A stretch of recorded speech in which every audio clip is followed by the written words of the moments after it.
السلام عليكم ورحمة الله وبركاته.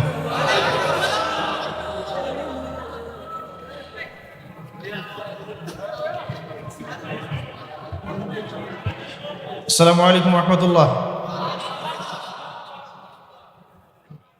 إن الحمد لله نحمده ونستعينه، من يهده الله فلا مضل له ومن يضلل فلا هادي له، ونشهد أن لا إله إلا الله وحده لا شريك له، ونشهد أن محمدًا عبده ورسوله. أما بعد، فأعوذ بالله من الشيطان الرجيم. بسم الله الرحمن الرحيم. وقال الله تعالى في كلامه المجيد والفرقانه الحميد: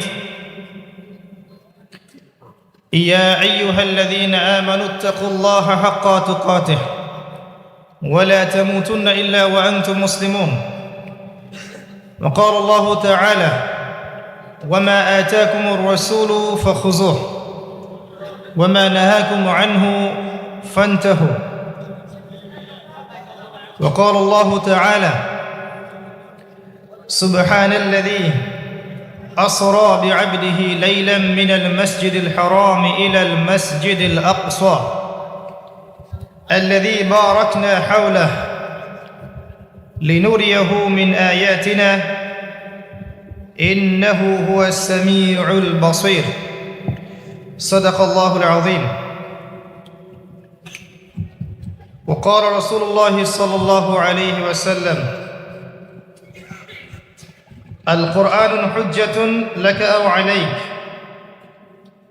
وقال رسول الله صلى الله عليه وسلم: إن الله يرفع بهذا الكتاب أقواما ويضع به الآخرين. رب اشرح لي صدري ويسر لي أمري واحلل عقدة من لساني يفقه قولي. اللهم فقهنا في الدين وعلمنا التأويل. اللهم اجعلنا منهم الذين آمنوا وعملوا الصالحات وتواصوا بالحق وتواصوا بالصبر. الحمد لله الحمد لله। যাবতীয় প্রশংসা এবং গুণগান একমাত্র মহিয়ান ও গরিয়ান আল্লাহ রাব্বুল আলামিনের জন্য, যে আল্লাহ পাক নাজিল করেছেন মহাবিশ্বয় মহাগ্রন্থ আল কোরআনুল কারীম। যে আল্লাহ পাক আমাদেরকে সুস্থ শরীরে আজকের এই মাহফিলে আসার তৌফিক দান করেছেন, আমাদেরকে মুসলিম পরিবারে জন্মগ্রহণ করার তৌফিক দান করেছেন, মুহাম্মদ সাল্লাল্লাহু আলাইহি ওয়াসাল্লামের উম্মত হওয়ার সৌভাগ্য দান করেছেন। সকলেই বলি আলহামদুলিল্লাহ। অগণিত অসংখ্য দরুদ এবং সালাত বর্ষিত হোক মহান আল্লাহ প্রেরিত সর্বশেষ নবী এবং চূড়ান্ত নবী, মানবতার মুক্তির দূত মুহাম্মদুর রাসূলুল্লাহ সাল্লাল্লাহু আলাইহি ওয়াসাল্লামের প্রতি। আমরা সবাই একবার দরুদ শরীফ পড়ি। আল্লাহুম্মা সাল্লি আলা মুহাম্মদ ওয়া আলা আলি মুহাম্মদ কামা সাল্লাইতা আলা ইব্রাহিম ওয়া আলা আলি ইব্রাহিম ইন্নাকা হামিদুম মাজিদ। আল্লাহুম্মা বারিক আলা মুহাম্মদ ওয়া আলা আলি মুহাম্মদ কামা বারাকতা আলা ইব্রাহিম ওয়া আলা আলি ইব্রাহিম ইন্নাকা হামিদুম মাজিদ। সম্মানিত উপস্থিতি, কেমন আছেন আপনারা? আলহামদুলিল্লাহ আলা কুল্লি হাল ওয়া ফি কুল্লি মাকান। আজকে আমরা একটা গুরুত্বপূর্ণ বিষয় নিয়ে কথা বলবো ইনশাআল্লাহ তাআলা, এবং আলোচনাটা প্রাসঙ্গিক ইনশাআল্লাহ আযজা ওয়া জাল। ওয়া মা তাওফীকি ইল্লা বিল্লাহ আলাইহি তাওয়াক্কালতু ওয়া ইলাইহি উনীব। আজকে আমরা বিশ্বনবী মুহাম্মদুর রাসূলুল্লাহ সাল্লাল্লাহু আলাইহি ওয়াসাল্লামের পবিত্র মেরাজ নিয়ে কথা বলবো ইনশাআল্লাহ। এর উপরে আপনারা অনেক আলোচনা শুনেছেন, আমি জানি। জীবনে মেরাজের উপর আলোচনা শোনেন নাই এমন মুসলিম পাওয়া খুব কঠিন, কিন্তু আমরা আলোচনাকে একটু ডিফারেন্ট ভাবে করার চেষ্টা করব ইনশাআল্লাহ। ওয়া মা তাওফীকি ইল্লা বিল্লাহ আলাইহি তাওয়াক্কালতু ওয়া ইলাইহি উনীব। رب اشرح لي صدري ويسر لي أمري ওয়াহলুল উকদাতাম মিন লিসানি ইয়াফকাহু কওলি। এই কোরআন কার উপর নাজিল হয়েছে? মুহাম্মদ সাল্লাল্লাহু আলাইহি ওয়াসাল্লামের উপর। কখন নাজিল হয়েছে আমাকে বুঝতে হবে। একটু বসেন, রিল্যাক্স হন, আমাকে দেখা না গেলে কোনো সমস্যা নেই, আমার কথাগুলো শুনেন। আর আমি তো জামাই না যে আমাকে দেখতেই হবে। তো নবী সাল্লাল্লাহু আলাইহি ওয়াসাল্লাম যে সময়ে তার উপরে কোরআন নাজিল হয়েছে, এই সময়টা একটু বুঝতে হবে। ওই যুগটাকে বলা হয় কি? আইয়ামে জাহিলিয়াত, মানে কি? অন্ধকারাচ্ছন্ন যুগ। ওই যুগে মৌলিকভাবে অনেক সমস্যা ছিল, কিন্তু মোটা দাগে 5টা সমস্যা ছিল। কয়টা? 5টা। এখান থেকে আমি মেরাজের দিকে যাবো ইনশাআল্লাহ। 5টা মৌলিক সমস্যা ছিল। 5টা সমস্যার প্রথম হচ্ছে শিরক। ওই যুগের মানুষরা আল্লাহর সাথে শিরক করত। তারা মূর্তি পূজা করত, তারা মাধ্যম পূজা করত, তারা কবর পূজা করত, তারা মৃত ব্যক্তির পূজা করত, তারা প্রকৃতির পূজাও করত কোনো কোনো ক্ষেত্রে। আর অল্প কিছু মানুষ ছিল নাস্তিক, অল্প কিছু, খুব বেশি না। এই যে শিরকের এই সমস্যাটা এখনকার বিশ্বের মধ্যে নাই। আচ্ছা, দ্বিতীয় সমস্যা ছিল রিবা বা সুদ। তো দ্বিতীয় সমস্যা ছিল রিবা, যেটা এখনকার বিশ্বের অন্যতম মৌলিক সমস্যা। আপনি যদি বিশ্বের অর্থনীতির দিকে তাকান, আপনি দেখবেন বিশ্বের পুরো অর্থনৈতিক সিস্টেমটা সুদভিত্তিক। কেউ এর বাইরে নয়, কেউই বাইরে নয়। আমরা এমন একটা যুগে বাস করছি যেখানে কেউ যদি সুদ থেকে বাইরে থাকতে চায়, যে আমি মোটেই খাবো না, একবারেই খাবো না, টোটালি খাবো না, তারপরেও তার গায়ের মধ্যে সুদের ছিটা ফোটা লাগবে। আমার কথা বুঝতে পারছেন? এটা সেই যুগ। কিভাবে লাগবে সেটা সম্পর্কে জানার জন্যে রিবা কেন্দ্রিক যে বইগুলো আছে, আল্লামা তকি উসমানের বই আছে, ইনশাআল্লাহ আগামীতে এটার উপর বিস্তারিত আলোচনাও আসবে। এগুলো পড়েন এবং শোনেন, ইনশাআল্লাহ কাজে দেবেন। শুধু এতটুকু বলবো, যে খায় যে দেয়, যে সাক্ষী থাকে এবং যে লিখে রাখে, উভয়কেই, এই 4 শ্রেণীর মানুষকেই নবী সাল্লাল্লাহু আলাইহি ওয়াসাল্লাম সমান অপরাধী বলেছেন। পুরো সিস্টেমটার মধ্যে এগুলো পড়ে যাবে। এমনকি যদি দেখেন আমি খাচ্ছি না, একটা ফ্ল্যাট বাসায় ভাড়া আছে, এই বাসা যে করেছে সে সুদের লোন নিয়ে করেছে, আমার ভাড়ার টাকা থেকে সে লোন শোধ করে, পরোক্ষভাবে আমিও সুদের সাথে জড়িত আছি। এটা সেই যুগ যেখানে আপনি বেঁচে থাকতে চাইলে পারবেন হয়তোবা, যদি আপনার তাকওয়া অনেক উঁচু লেভেলের হয়, কিন্তু ধুলি কণা আপনার গায়ে লাগবেই, আপনি বাঁচতে পারবেন না। তৃতীয় সমস্যা ছিল মাদক। আইয়ামে জাহিলিয়াতের তৃতীয় সমস্যা ছিল মাদক। এখনকার বিশ্বের দিকে আপনি তাকান, আপনি দেখবেন ম্যাক্সিমাম যুব সমাজ এই সমস্যায় নিপতিত আছে না? সেম সমস্যা। চতুর্থ সমস্যা ছিল নারীর অবমাননা। এটা সম্পর্কে বলার আমার কোনো প্রয়োজন নাই, যথেষ্ট বলেছি এই পর্যন্ত আমি। নারীকে যেভাবে আজকে আমরা পণ্যের ন্যায় ব্যবহার করছি, এটা আইয়ামে জাহিলিয়াতের সেই বন্যতাকেও হার মানিয়েছে।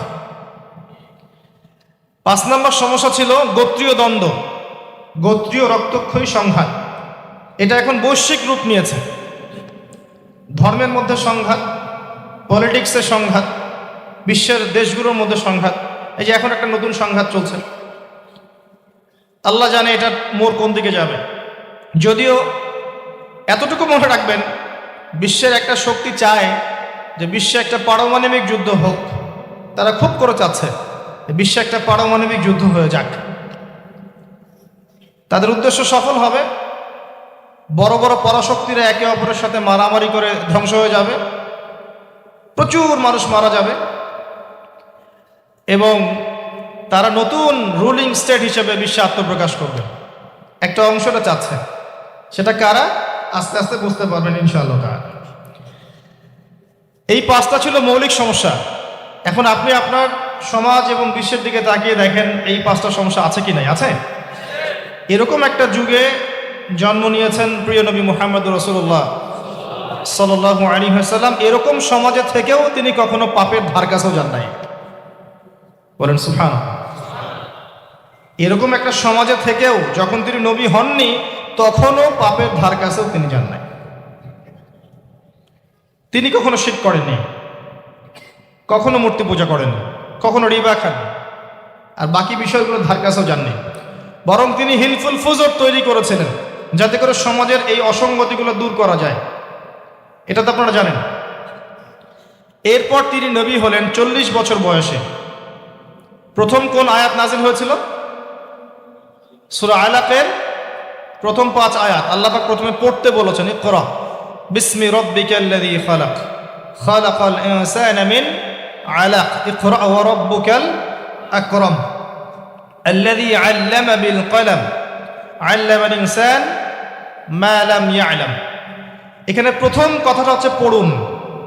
আল্লাহ পাক প্রথমে বললেন না সুদ খেও না, শিরক করো না, মাদক সেবন করো না, জেনার ধার কাছেও যেও না। আল্লাহ পাক এগুলো কিছুই বললেন না। এমনকি আল্লাহ এটাও বললেন না সুবহানাহু ওয়া তাআলা যে নামাজ আদায় করো, যাকাত দাও, রমজান মাসে সাওম রাখো। আল্লাহ পাক কি বললেন? পড়ুন। আপনার জীবনের প্রথম ফরজ হচ্ছে পড়াশোনা করা। আমাদের জীবনের প্রথম ফরজ হচ্ছে পড়াশোনা করা। যে যত বেশি কনস্ট্রাকটিভ সিলেবাসে পড়াশোনা করবে তার অন্তর্দৃষ্টি তত বেশি সুদূর প্রসারী হবে ইনশাআল্লাহ তাআলা, এবং তার আমল আরো সুন্দর হবে, তার ব্যবহার সুন্দর হবে, চরিত্র সুন্দর হবে, তার মনুষ্যত্ব ভালো হবে। তার দ্বারা সমাজ, দেশ, রাষ্ট্র, উম্মাহ ভালো কিছু পাবে ইনশাআল্লাহ। অশিক্ষিত মূর্খ জনগণকে দিয়ে রাষ্ট্রের কোনো কাজ নাই, আছে? তবে শিক্ষাটা হতে হবে এমন জ্ঞান, ইকরা বিসমি রাব্বিকাল্লাযী খালাক, পড়ুন আপনার সেই রবের নামে যিনি আপনাকে সৃষ্টি করেছেন। যে জ্ঞান আপনাকে আপনার স্রষ্টা, ওদের ভাষা ব্যবহার করে বলছি, আপনার ইলাহ আল্লাহর দিকে নিয়ে যাবে, সেটাই প্রকৃত জ্ঞান। যে জ্ঞানটা আপনাকে আল্লাহ থেকে দূরে সরাচ্ছে দিন দিন, এটা জ্ঞান নয়, এটা জাহিলিয়াত। আমি কি বুঝাতে পারছি? এবার আপনি চিন্তা করে দেখেন যে আপনার জ্ঞানটা আপনাকে কি আল্লাহর দিকে নিয়ে যাচ্ছে নাকি আল্লাহ থেকে দূরে সরাচ্ছে। এরপরে আপনি চিন্তা করবেন আপনি প্রকৃত জ্ঞানী কিনা।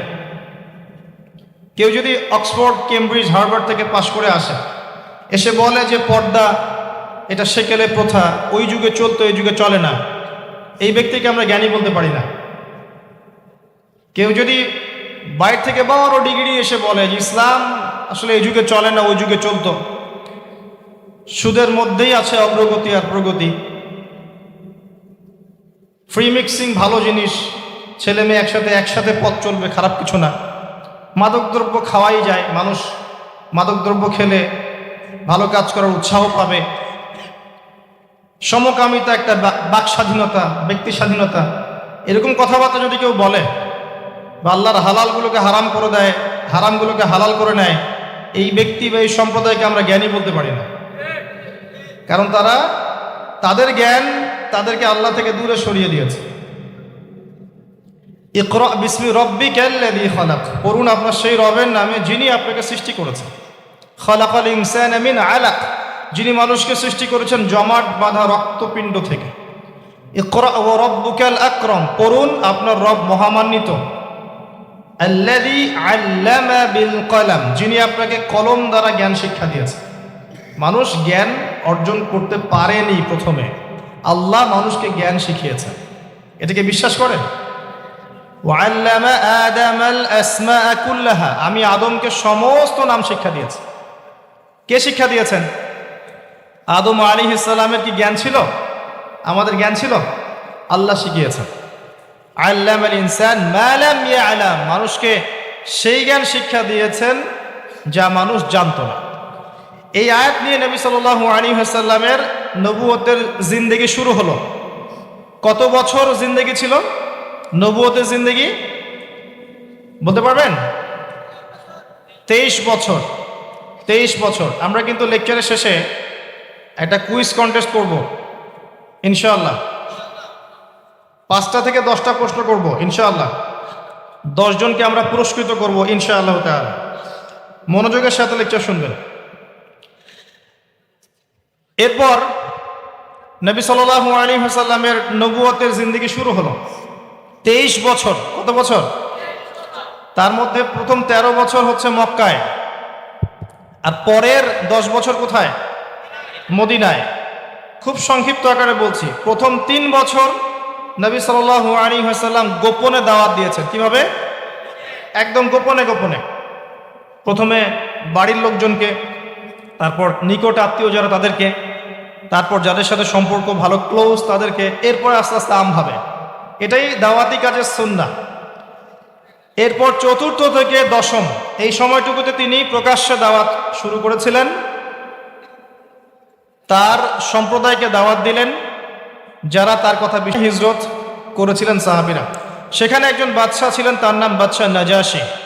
তিনি একজন খ্রিস্টান ছিলেন, কিন্তু ভালো খ্রিস্টান ছিলেন, সৎ। তিনি মুসলিমদেরকে আশ্রয় দিয়েছিলেন এবং তার রাজ্যে মুসলিমরা নিরাপদে ছিল, বসবাস করেছে দীর্ঘদিন। পরবর্তীতে এই বাদশাহ নাজাশী ইসলাম কবুল করে মুসলিম হন। মারা গেলে নবী সাল্লাল্লাহু আলাইহি ওয়াসাল্লাম তার গায়েবানা জানাজার নামাজও পড়েছেন। এরপরে কুরাইশদের অত্যাচার বাড়তে থাকে। এক পর্যায়ে নবী সাল্লাল্লাহু আলাইহি ওয়াসাল্লাম তায়েফে হিজরত করেন, চেষ্টা করেন তায়েফবাসীকে বোঝানোর জন্য। তায়েফের লোকজন সাড়া দেয়নি, উল্টা নবী সাল্লাল্লাহু আলাইহি ওয়াসাল্লামকে রক্তাক্ত করেছিল।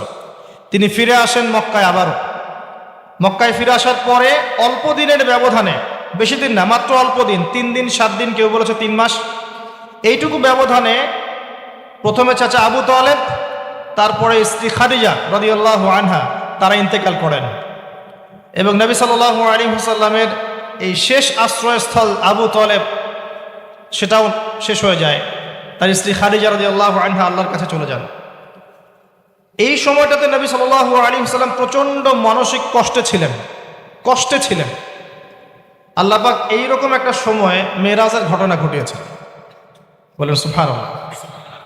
আল্লাহ রাব্বুল আলামিন তাকে পুরো মানসিক সমস্ত কষ্ট থেকে ফারেক করে আল্লাহ পাকের সমস্ত কুদরত দেখিয়েছেন মহাবিশ্বে নিয়ে গিয়ে।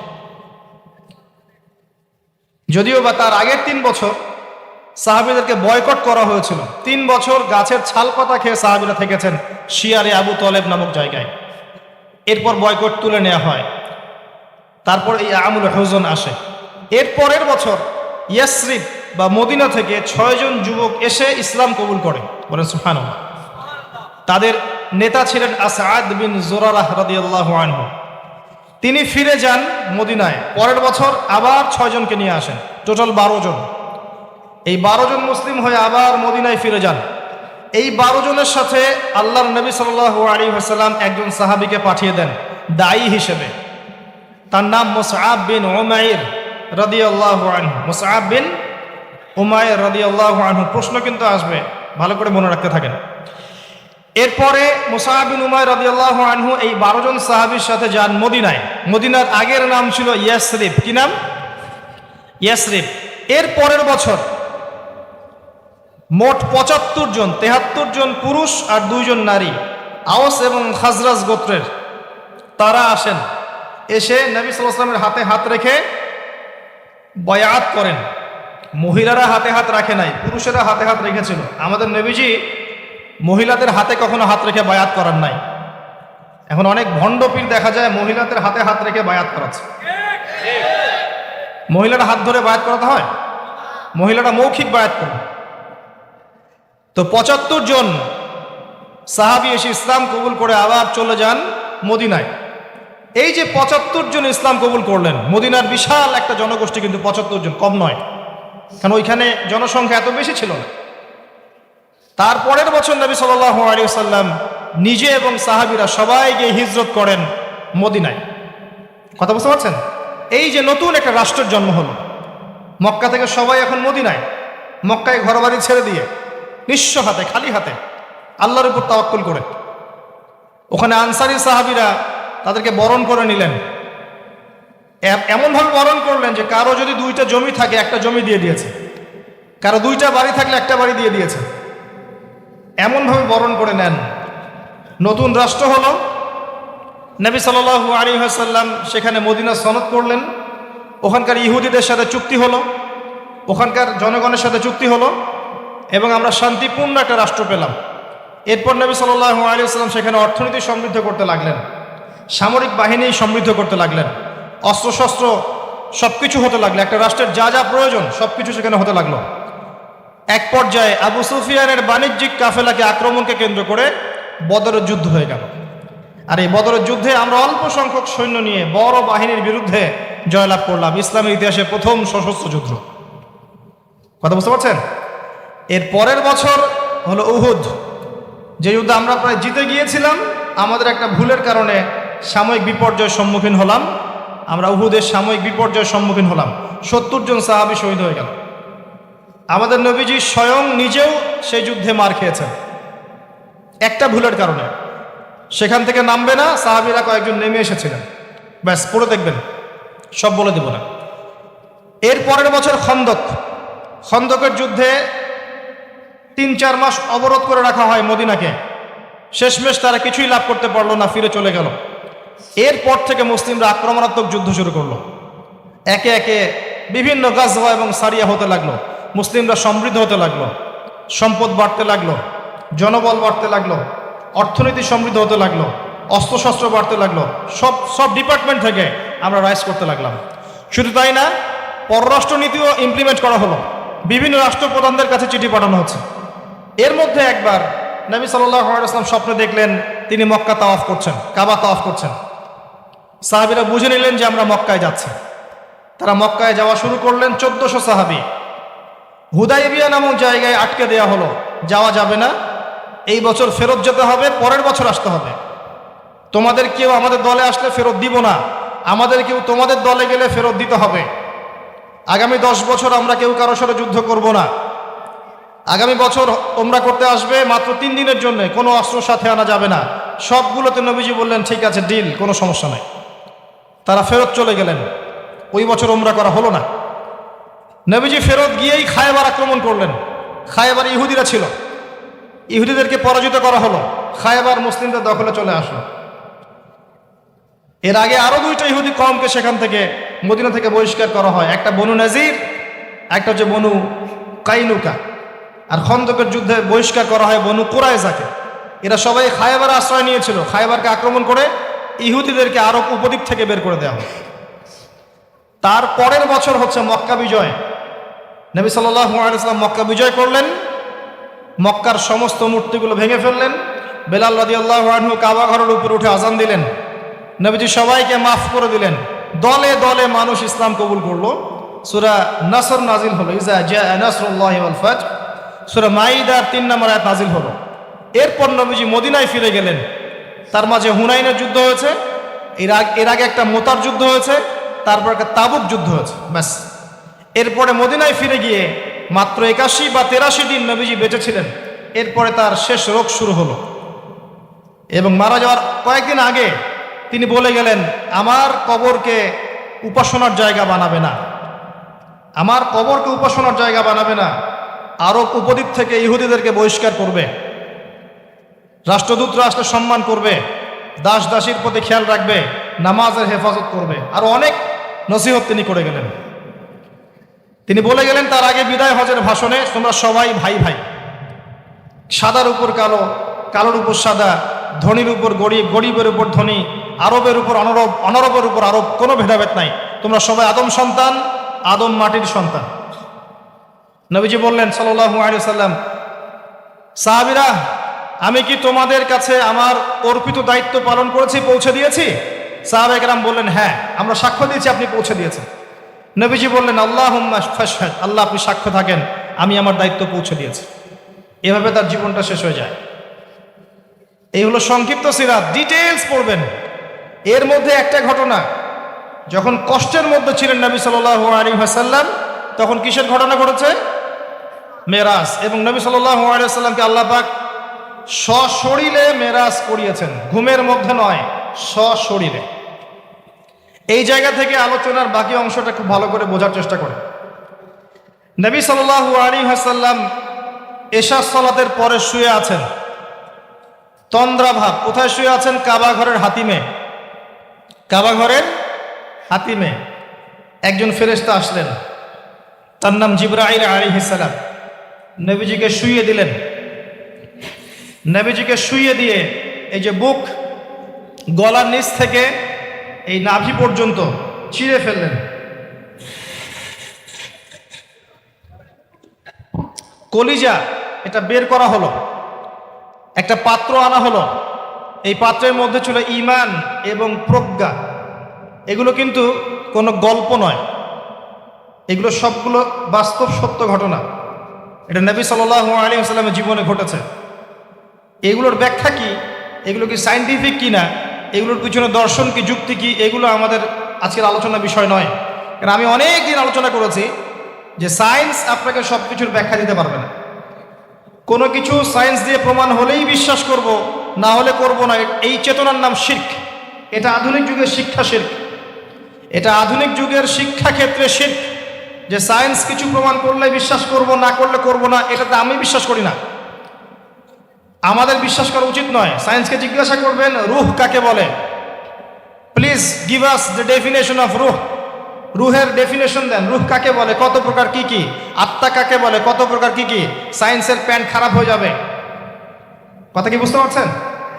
রূহের ডেফিনেশন দিতে পারবে না। জিজ্ঞাসা করবেন স্বপ্ন কাকে বলে, মানুষের স্বপ্ন মাঝে মাঝে সত্য হয় কিভাবে, ব্যাখ্যা দিতে পারবে না। যদি বলেন মানুষ ঘুমায়, ঘুমের একটা পূর্ণাঙ্গ ব্যাখ্যা দেন, দিতে পারবে না। যদি বলেন যে কবরের আযাবের ব্যাখ্যা দেখ, পারবে না। জিন জাতির ব্যাখ্যা দেখ, পারবে না। মালায়েকার ব্যাখ্যা দেখ, পারবে না। তাদের দৌড় একটা জায়গা পর্যন্ত, সেটা হলো বিগ ব্যাং থেকে মহাবিশ্ব সৃষ্টি হয়েছে। সব কিছু কি ওখানে শেষ হবে, যে আগে কিছুই ছিল না, হঠাৎ বিস্ফোরণ হয়েছে, বাস পৃথিবী সৃষ্টি হয়ে গেছে। অনেক সিম্পল জিনিসের ব্যাখ্যাই সে দিতে পারেনি। তাহলে আমরা কেমন করে ধরে নিলাম যে সায়েন্স কিছু প্রমাণ করলেই সত্য, না করলে সত্য না? এটা কে বলল আপনাকে? এটা সবচেয়ে বড় শিক্ষা ক্ষেত্রে শিরক হচ্ছে এখন। কারো যদি জ্ঞানতাত্ত্বিক এপিস্টিমোলজি ঠিক না থাকে, তার পুরো জ্ঞান চর্চায় শিরক হবে। তাই আমি এখানে এই আলোচনা করতে যাচ্ছি না যে এটা সায়েন্টিফিক ব্যাখ্যা ইত্যাদি। আমি জাস্ট ঘটনাটা বলছি, এর পিছনে শিক্ষাগুলো বলব। বুক চিরে ফেলা হয় এবং কলিজাটা বের করে একটা পাত্র আনা হয় স্বর্ণের, এর মধ্যে ঈমান এবং প্রজ্ঞা ছিল। ঈমান এবং প্রজ্ঞা কি, এর আকার আকৃতি কেমন, আল্লাহ ভালো জানেন। সবকিছু সায়েন্টিফিক হবে না যে কঠিন তরল বায়বীয়। কঠিন তরল বায়বীর বাইরেও অনেক কিছু আছে যেটা সায়েন্স জানে না। কথা কি বুঝতে পারছেন? অনেক কিছুই আছে। কঠিন তরল বায়বীর বাইরেও অনেক কিছু আছে যেটা সায়েন্স ব্যাখ্যা করতে পারবে না। ঈমান এবং প্রজ্ঞার এই পাত্রে কলিজাটা ডুবানো হয়, ধুয়ে পরিষ্কার করে আবার আগের জায়গায় ফিট করে দেওয়া হয়। আনাস রাদিয়াল্লাহু আনহু, বিখ্যাত সাহাবী, প্রায় 10 থেকে 12 বছর নবী সাল্লাল্লাহু আলাইহি ওয়াসাল্লামের খেদমত করেছেন। তিনি বলেছেন, আমি আল্লাহ রাসূলের বুকের মধ্যে এই যে বুক চিরে ফেলা, সিনা চাক, এই দাগটা আমি দেখেছি। বুকের মধ্যে দাগ ছিল। এরপর নবী সাল্লাল্লাহু আলাইহি ওয়াসাল্লামের সামনে একটা বাহনকে আনা হয়। এই বাহনের নাম হচ্ছে বোরাক। কি নাম? গাধার চেয়ে একটু বড়, খচ্চরের চেয়ে একটু ছোট, এর নাম হচ্ছে বোরাক। এই বোরাকে নবী সাল্লাল্লাহু আলাইহি ওয়াসাল্লামকে উঠতে বলা হয়। তিনি উঠতে গেলে বোরাক একটু পার্ট নিয়েছেন, ভাব নিয়েছিল আর কি। ভাব নেওয়া বোঝেন? মাঝে মাঝে আমরা ভাব নেই না? কখনো মেয়েদের বিউটি কন্টেস্ট দেখেছেন? ফ্যাশন শো দেখেন নাই? টিভিতে অ্যাডভার্টাইজ দেখেন নাই?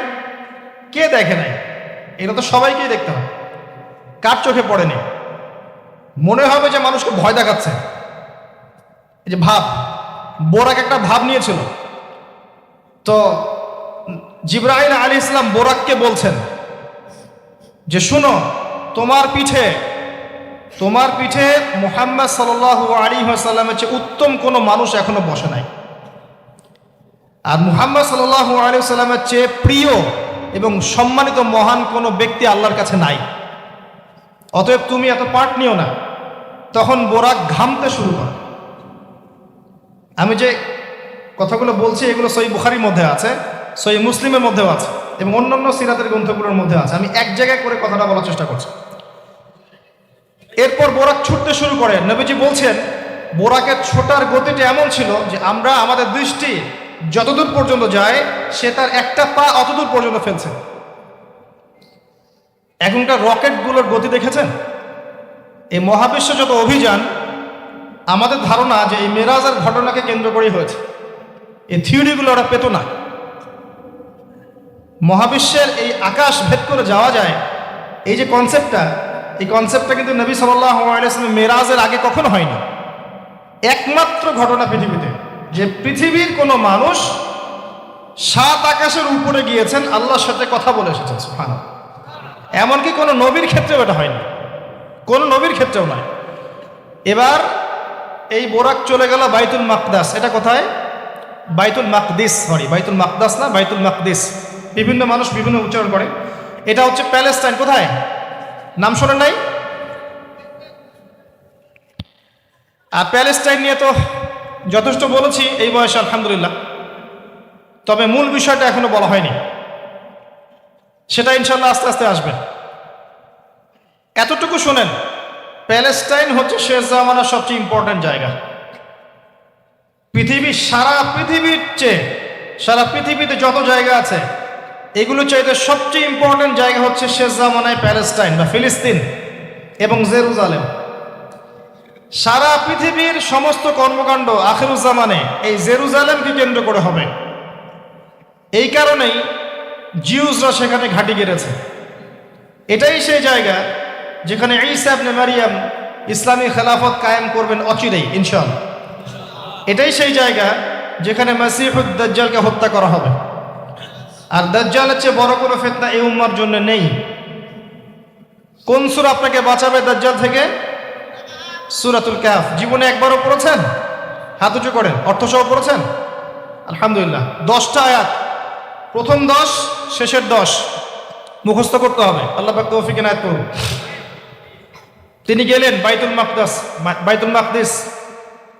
সেখানে গিয়ে দেখলেন মসজিদের মধ্যে একজন ব্যক্তি সালাত আদায় করছেন। দেহের গড়নটা একটু লম্বা এবং চুলগুলো কোকড়ানো, কানের লতি পর্যন্ত, রুগ্ন একটু। তাকে বলা হচ্ছে ইনি হচ্ছেন মুসা আলাইহিস সালাম, সালাত পড়ছেন। এখন কিভাবে সালাত পড়ছেন, জীবিত না মৃত নাকি বারজাখে, আমরা ব্যাখ্যা করতে পারবো না। যা তিনি দেখেছেন তাই বলেছেন, আমরা বিশ্বাস করেছি। সামি'না ওয়া আতা'না। যেমনটা আবু বকর সিদ্দিককে বলা হয়েছে রাদিয়াল্লাহু আনহু, আপনি কি মেরাজের ঘটনা বিশ্বাস করেন? আপনি কি মেরাজের ঘটনা বিশ্বাস করেন? আল্লাহ রাসূল সাল্লাল্লাহু আলাইহি ওয়াসাল্লাম এক রাতের মধ্যে বাইতুল মাকদিস গিয়েছেন, সেখান থেকে আরশে আজিম, আবার ফিরে এসেছেন, অজুর পানি গড়িয়ে পড়ছে। আবু বকর সিদ্দিক তিনি বলছেন, এর চাইতেও বড় কথা তো আমি বিশ্বাস করি, সেটা হলো আসমান থেকে কোরআন তার উপর নাজিল হচ্ছে প্রতিনিয়তই। যে আল্লাহ তার উপর কোরআন নাজিল করতে পারেন, তাকে আসমানে নিয়েও যেতে পারেন, এটা অবিশ্বাস করার কি আছে? এরপর থেকে তার নাম হয় কি? সিদ্দিক। তো আমরা ওই দিকে যাওয়ার চেষ্টা করি। নবীজি বলেছেন, ব্যাস সত্য। এবং এখানে ঢোকার আগে একটা পাথরের মধ্যে এই বোরাকটাকে বেঁধে রাখা হয়। আরেকজন ব্যক্তিকে দেখেছেন যার গড়ন ফর্সা এবং লালচে, এই দুইটা কালারকে মিক্স করলে যেমন গায়ের রং হবে এমন, এবং চুলগুলো হচ্ছে অনেক সোজা, সিল্কি শব্দটা আমি বুঝলাম, চুলগুলো অনেক সোজা, এটা আমার কথা, স্বচ্ছ ঝকঝকে চুল। তো গায়ের গড়নটা খুব বেশি লম্বাও না, খুব বেশি খাটোও না। নবীজিকে বলা হচ্ছে ইনি হচ্ছেন ঈসা ইবনে মারিয়াম। নবী সাল্লাল্লাহু আলাইহি ওয়াসাল্লাম আরেকজনকে দেখলেন যার গড়নটা হুবাহু নবী সাল্লাল্লাহু আলাইহি ওয়াসাল্লামের মতোই। এবার তাকে বলা হলো ইনি হচ্ছেন আদি পিতা ইব্রাহিম আলাইহিস সালাম। ইব্রাহিম আলাইহিস সালামের সাথে আমাদের নবী সাল্লাল্লাহু আলাইহি ওয়াসাল্লামের পুরো ফিজিক্যালিও মিল ছিল এবং জীবনের যে গতি এখানেও মিল ছিল। হয়তোবা এই কারণেই আমরা দরুদ ইব্রাহিমে অন্য নবীর নাম না নিয়ে ইব্রাহিম আলাইহিস সালামের নামটা নিচ্ছি। আল্লাহু আলাম, আল্লাহ ভালো জানেন। যখন নবীর নাম আসবে সবাই কমসে কম সাল্লাল্লাহু আলাইহি ওয়াসাল্লামটুকু বলবেন মনে মনে। এবার সেখানে নবী সাল্লাল্লাহু আলাইহি ওয়াসাল্লাম সমস্ত নবীদেরকে নিয়ে 2 রাকাত সালাত পড়লেন। তিনি ইমামতি করলেন। নবীদের ইমাম হচ্ছেন আমাদের নবী মুহাম্মদুর রাসূলুল্লাহ সাল্লাল্লাহু আলাইহি ওয়াসাল্লাম। আল্লাহ পাক আমাদের সবাইকে তার সুন্নাহগুলো আমল করার তৌফিক দান করুন। আমাদের প্রতিটা কাজ যেন তার সুন্নাহ মতো হয়, আল্লাহ পাক সে তৌফিক এনায়েত করুন। এরপর নবী সাল্লাল্লাহু আলাইহি ওয়াসাল্লামকে নিয়ে যাওয়া হচ্ছে আকাশে। প্রথম আকাশের দরজা আছে। এখন নাসা যদি আবিষ্কার করতে ব্যর্থ হয়, আমাদের কিছু করার নাই, আকাশের দরজা আছে। ওরা যদি বলে জান্নাত জাহান্নামের ব্যাখ্যা কি, জান্নাত জাহান্নাম তো সায়েন্স প্রমাণ করতে পারছে না, তাহলে এগুলোর কি ব্যাখ্যা? আমরা বলবো এটা সায়েন্সের ব্যর্থতা, জান্নাত জাহান্নামের অস্তিত্বের ব্যর্থতা নয়, এটা সায়েন্সের ব্যর্থতা। আছে, খুঁজতে থাকেন, একদিন পাবেন ইনশাআল্লাহ। তবে পাওয়ার আগে যে কিয়ামত হয়ে যাবে এটা নিশ্চিত, পাওয়ার আগে কিয়ামতই হয়ে যাবে। আমরা কারেন্ট অ্যাফেয়ার্সে দেখেছিলাম কয়েকদিন আগে একটা গ্রহের সন্ধান পাওয়া গেছে। এই গ্রহটা ডায়মন্ড দিয়ে তৈরি, হীরা। এখন বিশ্ববাসী বিশ্বাস করছে হ্যাঁ হীরার গ্রহ আছে। কথা বুঝতে পারছেন? আল্লাহ পাক কোরআনে বলেছেন জান্নাতের মাটি হবে সোনার, আছে না, সোনার, মতির, জহরতের। তো যদি কখনো দেখবেন সায়েন্স বলে যে হ্যাঁ এমন একটা গ্রহ পাওয়া গেছে পৃথিবী থেকে কয়েক কোটি আলোকবর্ষ দূরে, গ্রহের নাম হচ্ছে JNAXYZ.000 অমুক, এদের নামগুলো আমার ভয়ঙ্কর হয় আর কি, তখন দেখবেন বিশ্বের মানুষ বিশ্বাস করছে। করবে না বিশ্বাস? নিশ্চিত বিশ্বাস করবে। আমাদের পুরো চিন্তাটাই এখন এমন, সায়েন্স বললে হ্যাঁ আমি হ্যাঁ, ও যদি বলে না আমি না। 20 সেকেন্ড হাত দাও, 20 সেকেন্ডই। মাস্ক না পড়লে যাবে না, ভাইরাস যাবেই না, পড়তেই হবে। 3 ফিট দূরে দাঁড়াও, 4 ফিট দূরে দাঁড়াও, ও যা বলবে তাই। এটা শিরক। মসজিদের মধ্যে আমরা বানরের মতো নামাজ পড়ছি, জাস্ট লাইক ডঙ্কিস, 4 ফিট দূরে দূরে এক একজন। সুবহানাল্লাহ, মাঝখানে কি শয়তানের জন্য? বাকি সবখানে এক জায়গায় একত্রিত হওয়া যাচ্ছে। মসজিদে গেলে 1000টা রেস্ট্রিকশন, কি সমস্যা? সমস্যা কোথায়? চেহারা ঢেকে নামাজ হয় মসজিদে? বড় বড় ওলামায়ে কেরামদের কাছে ফতোয়া নেন। একটা বিশ্বাস, একটা ভয়, একটা আতঙ্ক। আর কিছু কিছু মিডিয়ার কাজ হচ্ছে মানুষকে আতঙ্কিত করা। আজকে কয়টা মরল, আজকে কয়টা আক্রান্ত হলো, আজকে কয়টা কি হলো, মানুষের সাইকোলজিক্যালি এমন, মানে মাইন্ডসেটটা তৈরি করা হচ্ছে এমন যে ভয়, আতঙ্ক। কেন ভাই, মরবেন না কখনো? সতর্ক থাকার নাম কি এরকম করা? সারা বিশ্বের মানুষকে ভয় দেখিয়ে আতঙ্কিত করে ফেলা হচ্ছে। আর ওইদিকে দেখেন যাদের যুদ্ধ করার যুদ্ধ করছে, যাদের যা কিছু করার তাই করছে। সারা ওয়ার্ল্ড অ্যাফেয়ার্স কি থেমে আছে? মানুষের দৃষ্টিভঙ্গিকে একদিকে ফোকাস করিয়ে দেয়। আমরা বলছি না যে ভাইরাসের অস্তিত্ব নাই, কিন্তু আল্লাহর চেয়ে বেশি ভয় তাকে করতে হবে কেন? বিগত 1 বছরে যতগুলো মানুষের সাথে আমি মুসাফা করেছি, এতদিনে আমার কবরে থাকার কথা ছিল, যদি সায়েন্স সত্য হয়। কথা কি বুঝতে পারছেন না? এখন আপনি আমাকে ব্যাখ্যা দেন যে আমার কেন হয় নাই, ব্যাখ্যা দেন। কি ব্যাখ্যা দিবেন আপনি আমাকে?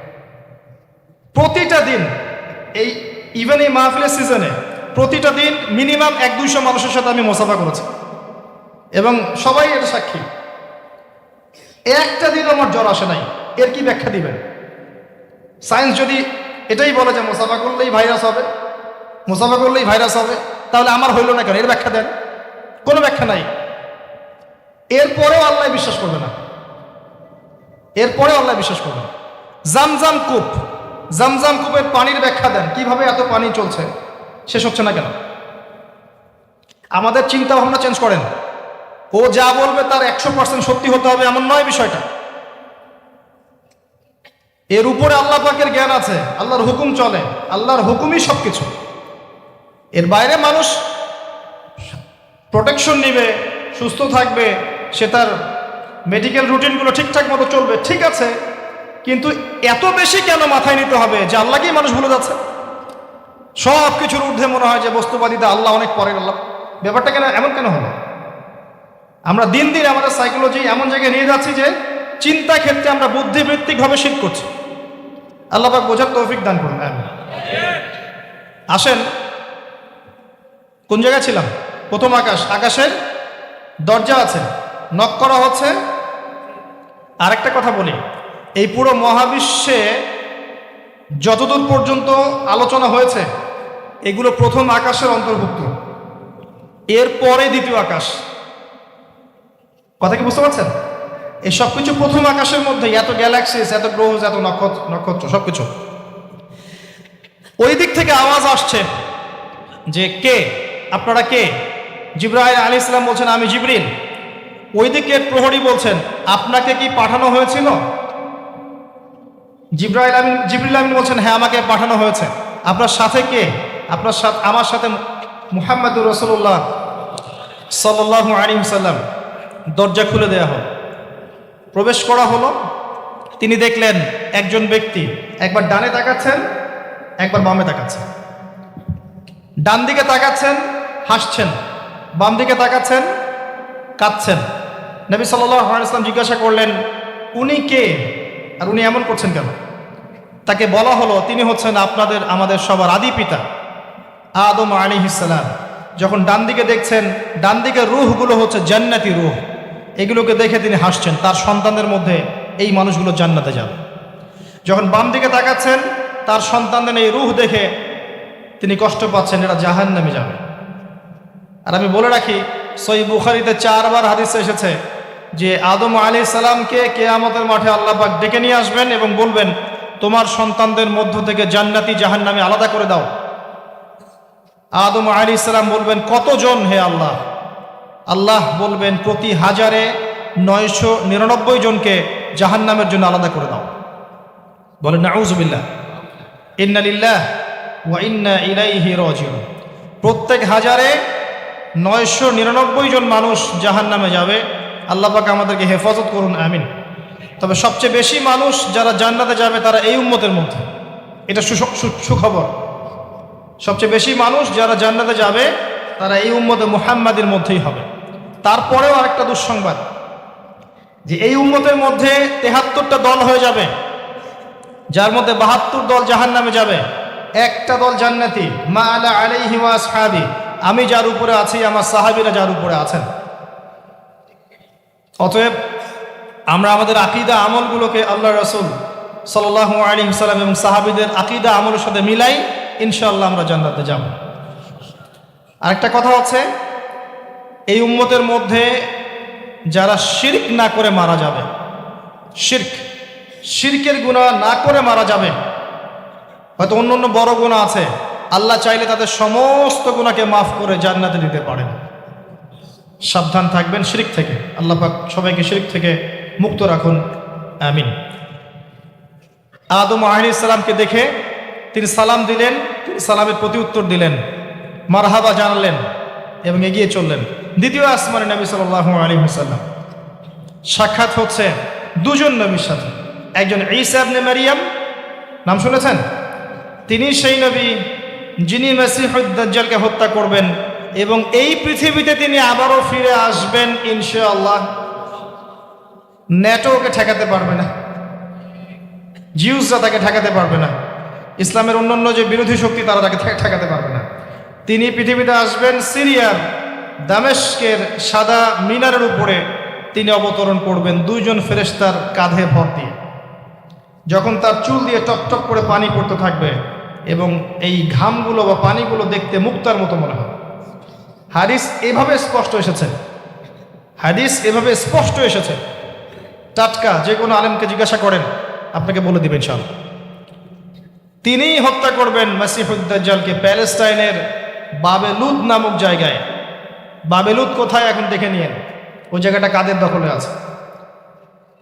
তার সাথে আরেকজন নবীকে দেখলেন নবী সাল্লাল্লাহু আলাইহি ওয়াসাল্লাম, তার নাম ইয়াহইয়া আলাইহিস সালাম, ঈসা ইবনে মারিয়ামের খালাতো ভাই, বা দুজনের মাঝখানে একটা সম্পর্ক আছে, আমি এই মুহূর্তে ভুলে গেছি, এরকমই কিছু একটা হবে। ইয়াহইয়া আলাইহিস সালাম সেই নবী যার নাম আল্লাহ পাক নিজে রেখেছেন, সুবহানাল্লাহ। তিনি সাইয়্যেদ ছিলেন, নেতা ছিলেন, নবী ছিলেন। একইভাবে সালাম বিনিময় হলো, নবীজি এগিয়ে চললেন সাল্লাল্লাহু আলাইহি ওয়াসাল্লাম। তৃতীয় আকাশে তিনি দেখলেন আরেকজন নবী, তাকে বলা হলো তিনি হচ্ছেন ইউসুফ আলাইহিস সালাম, যাকে পুরো পৃথিবীর অর্ধেক সৌন্দর্য দেওয়া হয়েছে। আর আপনারা জানেন সূরা ইউসুফ একটা সূরাই আছে, আর এই সূরা ইউসুফ জুলাইখার প্রেম কাহিনী নয়, বরং এই সূরা হচ্ছে ইউসুফ আলাইহিস সালামের সাথে তার পিতা ইয়াকুব আলাইহিস সালামের প্রেম কাহিনী। ভালো করে পড়ে দেখবেন। কিভাবে বললাম? ছেলের শোকে কাতর হয়ে বাবা কাঁদতে কাঁদতে অন্ধ হয়ে গেছেন। আপনার গার্লফ্রেন্ড কি আপনার জন্য অন্ধ হয়েছে? যখন ইউসুফ আলাইহিস সালাম একটা রুমাল পাঠালেন, মনে আছে, তার বাবার চোখে দেওয়ার জন্য, দূর থেকে যোজন যোজন দূর থেকে তার পিতা বলছেন, আমি ইউসুফের গন্ধ পাচ্ছি।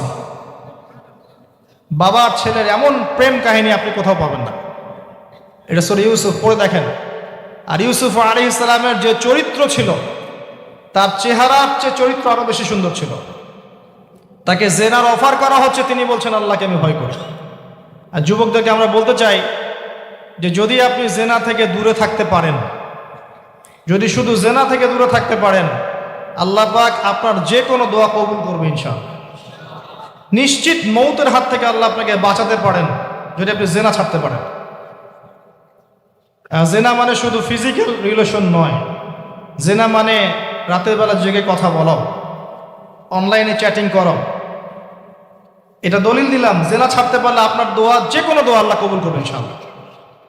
শুধু তাই নয়, আরশে আজিম আল্লাহ পাকের সবচেয়ে বড় সৃষ্টি, এর নিচে আল্লাহ পাক 7 শ্রেণীর মানুষকে ছায়া দিবেন। তার মধ্যে এক শ্রেণী হচ্ছে সেই যুবক যাকে কোনো সুন্দরী নারী আহ্বান করেছে খারাপ কাজ করার জন্য, উচ্চ বংশের, সে বলেছে আমি আল্লাহকে ভয় করি। পারবেন ইউসুফের মতো হতে? আল্লাহ পাক তৌফিক ইনায়াত করুন, আমিন। আপনি জেনা থেকে দূরে থাকেন, আল্লাহ পাক আপনার ঘরে খাদিজা রাদিয়াল্লাহু আনহার মতো মেয়ে দিবেন ইনশাআল্লাহ। আপনি 10টা ঘাটের পানি খেয়ে আসবেন, দেখবেন এমন বউ আল্লাহ কপালে জুটাইছে, সে মাশাআল্লাহ 20 ঘাটের পানি খাওয়া। হ্যাঁ, কিফাউন কিরাম, আল্লাহ পাক একদম দুনিয়াতে ইকুয়ালি ডিল করেন, ইকুয়ালি ডিল করেন। আল্লাহ পাক আপনাদের প্রত্যেকের পারিবারিক জীবনটা সুখী করুন, দোয়া করি, আমিন। ইউসুফ আলাইহিস সালাম তারপরে এগিয়ে চললেন, প্রত্যেক আকাশেই মারহাবা মুসাফা হচ্ছে এবং সালাম হচ্ছে। চতুর্থ আকাশে নবী সাল্লাল্লাহু আলাইহি ওয়াসাল্লাম দেখছেন ইদ্রিস আলাইহিস সালাম। ইদ্রিস আলাইহিস সালামের কথা সূরা মারিয়ামের মধ্যে আছে, পড়ে দেখবেন। সালাম বিনিময় হলো, নবীজি এগিয়ে চললেন। পঞ্চম আকাশে তিনি দেখছেন হারুন আলাইহিস সালাম। কার ভাই? মূসা আলাইহিস সালামের ভাই। তিনি কিন্তু মূসা আলাইহিস সালামের সাথে ফেরাউনের সামনে গিয়ে দাওয়াত দিয়েছেন, মনে আছে? আরেকটা কথা বলি, কোরআনে দাড়ির দলিল আছে? দাড়ি বলবেন নাই। কোরআনে কোথায় দাড়ির দলিল আছে বলেন তো দেখি, কে বলতে পারবেন? কঠিন প্রশ্ন। 500 টাকা পুরস্কার দেবো আমার পক্ষ থেকে, জান। যদিও 500 কোনো টাকাই না, টাকার মান দিন দিন কমছে। কোন সূরায় দাড়ির কথা আছে কে বলতে পারবেন? আলেম ওলামা বাদ, তারা তো পারবেন। আমরা সিভিলিয়ানদের জিজ্ঞাসা করছি, সাধারণ জনগণ। কে পারবেন বলেন? কোন সূরায় দাড়ির কথা আছে? দাড়ি কোরআনে একটা জায়গায় দাড়ির কথা আছে, কে বলতে পারবেন? দেখছেন, আল কোরআনের আলো ঘরে ঘরে যা আলো, তাই না? স্লোগান দিয়ে কাজ হবে না ভাই, প্রত্যেক ঘরে ঘরে কোরআনওয়ালা মানুষ তৈরি করতে হবে, তারপরে আলো অটোমেটিক ঘরে ঘরে জ্বলবে ইনশাআল্লাহ। আচ্ছা যাক, আমার টাকা বেঁচে গেল। সূরা তহায় আছে। কোথায় আছে? সূরা তহার মধ্যে আছে, একটা জায়গায় দাড়ির কথা আছে, সেটা হচ্ছে হারুন আলাইহিস সালামের দাড়ি। কার দাড়ি? হারুন আলাইহিস সালামের দাড়ি। মূসা আলাইহিস সালাম ফেরাউন থেকে যে দলবল নিয়ে পার হওয়ার পরে, বনু ইসরায়েলকে নিয়ে পার হওয়ার পরে আল্লাহ পাক তাকে 40 দিন ডেকেছেন তুর পাহাড়, মনে আছে? তুর পাহাড়ে তিনি গেছেন, এই ফাঁকে বনু ইসরায়েল শিরক করা শুরু করেছে, এই যে বাছুর পূজা শুরু করেছে, মনে আছে? পড়েন নাই কখনো? বাছুর পূজা শুরু করেছে। মূসা আলাইহিস সালাম তাওরাত নিয়ে আসছেন, এসে দেখছেন যে কওমের এই অবস্থা, তিনি রাগে তাওরাত ছুঁড়ে মারলেন। তিনি প্রচণ্ড ব্যক্তিত্ব সম্পন্ন মানুষ ছিলেন, গায়রতওয়ালা, রাগে তাওরাত ছুঁড়ে মারলেন। এবং এসে এই যে হারুন আলাইহিস সালাম যাকে রেখে গিয়েছিলেন যে কওমকে দেখাশোনা করবে, তার দাড়ি চিপে ধরলেন। তুমি থাকতে এরা এই অবস্থায় গেল কিভাবে? এক হাতে দাড়ি, এক হাতে চুল, চেপে ধর, তুমি থাকতে এই অবস্থা হলো কিভাবে? সূরা তহা পড়ে দেখেন। তখন হারুন আলাইহিস সালাম বলছেন যে হে আমার ভাই, আমার দাড়ি আর চুল ধরো না, এই একটা জায়গায় আছে। তার মানে দাড়ি পাওয়া যাচ্ছে কোরআনে। কিছু মানুষ তো এখন বলে কোরআন মানি হাদিস মানি না, তাই না? ওই অজুহাত দিয়ে এখন দাড়ি রাখে না, বলে কোরআনে তো দাড়ির কথা নাই, রাখবো কেন? সুবহানাল্লাহ। আপনারাও কি এটা বিশ্বাস করেন যে আমরা শুধু কোরআন মানবো, হাদিস মানবো না? স্পষ্ট কুফরি, স্পষ্ট কুফরি। কোরআন এবং হাদিস একসাথে মিলেই শরিয়া। শুধু কোরআন মানি হাদিস মানি না এটা বলতে গিয়ে সে বোঝাচ্ছে সে আসলে কোরআনও মানে না। কোরআনে আল্লাহ বলেছেন ওয়ামা আতাকুমুর রাসূল ফাখুযুহ, রাসূল যা দিয়েছেন নিয়ে নাও, ওয়ামা নাহাকুম আনহু ফান্তাহু, যা থেকে নিষেধ করেছেন দূরে থাকো। তাহলে সুন্নাহ না মানলে আপনি কিভাবে কোরআন মানবেন? কথা কি বুঝতে পারছেন? আসেন, হারুন আলাইহিস সালাম সালাম বিনিময় হলো, চললেন। তারপরে ষষ্ঠ আসমানে গিয়ে দেখলেন মূসা আলাইহিস সালাম, সেই যে ব্যক্তি। সালাম বিনিময় হলো, চলে যাচ্ছেন, আর মুসা আলাইহিস সালাম কাঁদছেন, কান্না করছেন। জিজ্ঞাসা করা হলো কেন কান্না করছেন? তিনি বললেন, আমার পরে একজন যুবক নবী হবে যার উম্মত আমার চেয়ে বেশি জান্নাতে যাবে, এটা চিন্তা করে আমি কান্না করছি। তিনি হচ্ছেন মুহাম্মদুর রাসূলুল্লাহ সাল্লাল্লাহু আলাইহি ওয়াসাল্লাম। তারপরে গিয়ে চললেন সপ্তম আসমান। সেখানে সপ্তম আসমান মানে 7 নম্বর মহাবিশ্ব, সেখানে গিয়ে দেখলেন যে বাইতুল মামুর নামে একটা জায়গা আছে, ঠিক কাবা ঘরের একদম এক্স্যাক্টলি উপরে, একদম সোজা উপরে বাইতুল মামুর নামে একটা জায়গা আছে। এটা হচ্ছে ফেরেশতাদের ইবাদতের জায়গা, তারা সেখানে তাওয়াফ করেন। প্রতিদিন 70,000 ফেরেশতা, প্রতি মুহূর্তে 70,000 ফেরেশতা এখানে তাওয়াফ করে। এবং যার একবার তাওয়াফের সুযোগ হয়েছে সে আর কখনো সুযোগ পাবে না, শেষ। আল্লাহ পাকের ফেরেশতাদের সংখ্যা চিন্তা করেন তাহলে। সেখানকার দেয়ালে হেলান দিয়ে আছেন ইব্রাহিম আলাইহিস সালাম, তার চেহারা একদম মুহাম্মদ সাল্লাল্লাহু আলাইহি ওয়াসাল্লামের মতো। এবং অনেক ছোট ছোট বাচ্চা তার সামনে খেলা করছে। ওই যে বাচ্চা কোরবানির কথা মনে আছে, যেসব মুমিন মুসলিমদের ছোট ছোট বাচ্চা কাচ্চারা নাবালক অবস্থায় মারা যায় না, তাদের আত্মাগুলো সেখানে চলে যায়, তারা সেখানে খেলা করতে থাকে। যারা পিতা পায়নি, যখন পিতার কথা মনে হয় খেলতে খেলতে, তখন তারা ইব্রাহিম আলাইহিস সালামের কাছে দৌড় দেয়। মায়ের কথা মনে হলে তার স্ত্রীর কাছে দৌড় দেয়। আমাদের যাদের সন্তান 2-1জন মারা গেছে, এটা আমাদের পরকালে অ্যাসেট, পরকালের সম্পত্তি। কিয়ামতের মাঠে ওই ছেলে ওই মেয়ে আপনার হাত ধরবে, আঙ্গুল ধরে ফেলবে, ফেলে বলবে, আল্লাহ আমার বাবাকে মাফ করে দাও, না হলে আমি জান্নাতে যাব না। তাই বেশি বেশি বাচ্চা কাচ্চা নিতে হয় সামর্থ্য অনুযায়ী, আর সামর্থ্য আল্লাহ দিবেন। যখন আপনি 4টা-5টা এরকম করে বাচ্চা কাচ্চা নিবেন, 2-1টা বাচ্চা মারা যেতে পারে, এগুলো আপনার পরকালের সম্পত্তি। এখন তো আমাদের জেনারেশনকে রেস্ট্রিক্টেড করার জন্যে 2টো সন্তানের বেশি নয়, 1টি হলে ভালো হয়। সুবহানাল্লাহ। মুসলিমদেরকে চতুর্দিক থেকে চাপে ফেলা, চতুর্দিক থেকে গলা চিপে ধরা। জনশক্তিতে রূপান্তরিত হলে কোনো সমস্যা আছে? চাইনিজদের জনসংখ্যা কত? চায়নার জনসংখ্যা কত? এই ম্যাক্সিমাম জনগণকে তারা জনশক্তিতে রূপান্তরিত করেছে।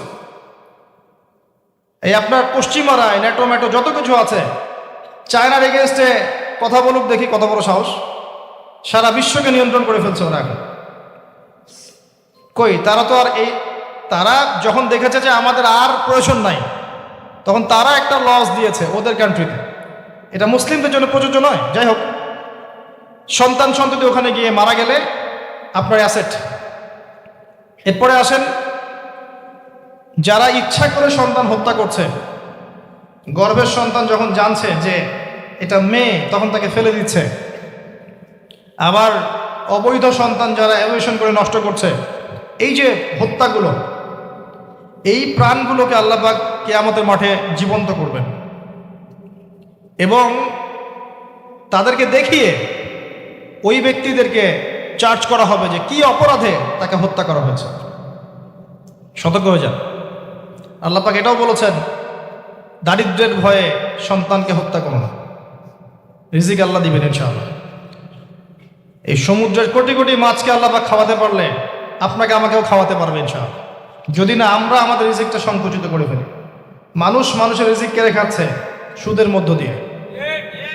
মানুষের রিজিক কেড়ে খাচ্ছে সুদের মধ্য দিয়ে, অন্য কোনো বিষয় নাই, সুদ, রিবা। আসেন, সপ্তম আসমানে এই অবস্থা। এরপরে নবী সাল্লাল্লাহু আলাইহি ওয়াসাল্লামকে আরো সামনে নিয়ে যাওয়া হলো। এই জায়গার নাম সিদরাতুল মুনতাহা। কি নাম?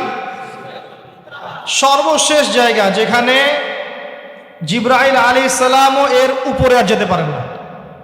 যদিও বা জিবরাইল আলাইহিস সালাম ফেরেশতাদের সর্দার, তিনিও যেতে পারেন না। তারপরে আরেকটা জগৎ আছে, ওই জগৎ থেকে আদেশ এই সিদরাতুল মুনতাহা পর্যন্ত আসে, এখান থেকে কালেক্ট করে নিচে নামানো হয়। আবার এখান থেকে কোনো আদেশ বা কোনো আদেশ না, এখান থেকে কোনো ফলাফল মুনতাহা পর্যন্ত নিয়ে যাওয়া হয়, সেখান থেকে উপরে তুলে নেওয়া হয়। ওটা একটা বর্ডার, কথা বুঝতে পারছেন? এটা একটা বর্ডার, নো ম্যানস ল্যান্ড। এই জায়গায় গিয়ে জিবরাইল আলাইহিস সালাম নিজের আকৃতিতে আসলেন। 600টা পাখা। কতগুলো পাখা? 600 পাখা। নবী সাল্লাল্লাহু আলাইহি ওয়াসাল্লাম একটু বিব্রত বোধ করছিলেন, তিনি আবার আগের রূপে ফিরে আসলেন। এই জায়গায় বাহন চেঞ্জ করা হলো। এখানে নবী সাল্লাল্লাহু আলাইহি ওয়াসাল্লাম বলেছেন, আমি সিদরাতুল মুনতাহায় এমন কিছু রং দেখেছি, এত অপরূপ সৌন্দর্য দেখেছি, যেটা কোনো মানুষের পক্ষে ভাষায় প্রকাশ করা সম্ভব না। এটা শেষ সীমানা, এবং এটা একটা বড়াই গাছের মতো দেখতে, সরি বড়ই গাছ, বড়াই গাছ না, আসলে বড়ই গাছের, কুল গাছের মতো দেখতে। এরপর আরেকটা বাহন আনা হলো, এটা বাহন চেঞ্জ করা হলো। এবার তিনি আরো ঊর্ধ্বে উঠে যাচ্ছেন, উঠছেন উঠছেন উঠছেন। একটা পর্যায়ে ওই জগতে যে ফেরেশতারা আছেন যারা আল্লাহ পাকের আদেশ লিখছেন, ওই আদেশগুলো লিখার যে কলমের খসখস শব্দ, এটা নবীজি শুনতে পারলেন। সুবহানাল্লাহ। নূরের পর্দার কাছাকাছি তাকে নিয়ে যাওয়া হলো, একদম আল্লাহ পাকের কাছাকাছি, আরো সে আজিমের কাছাকাছি।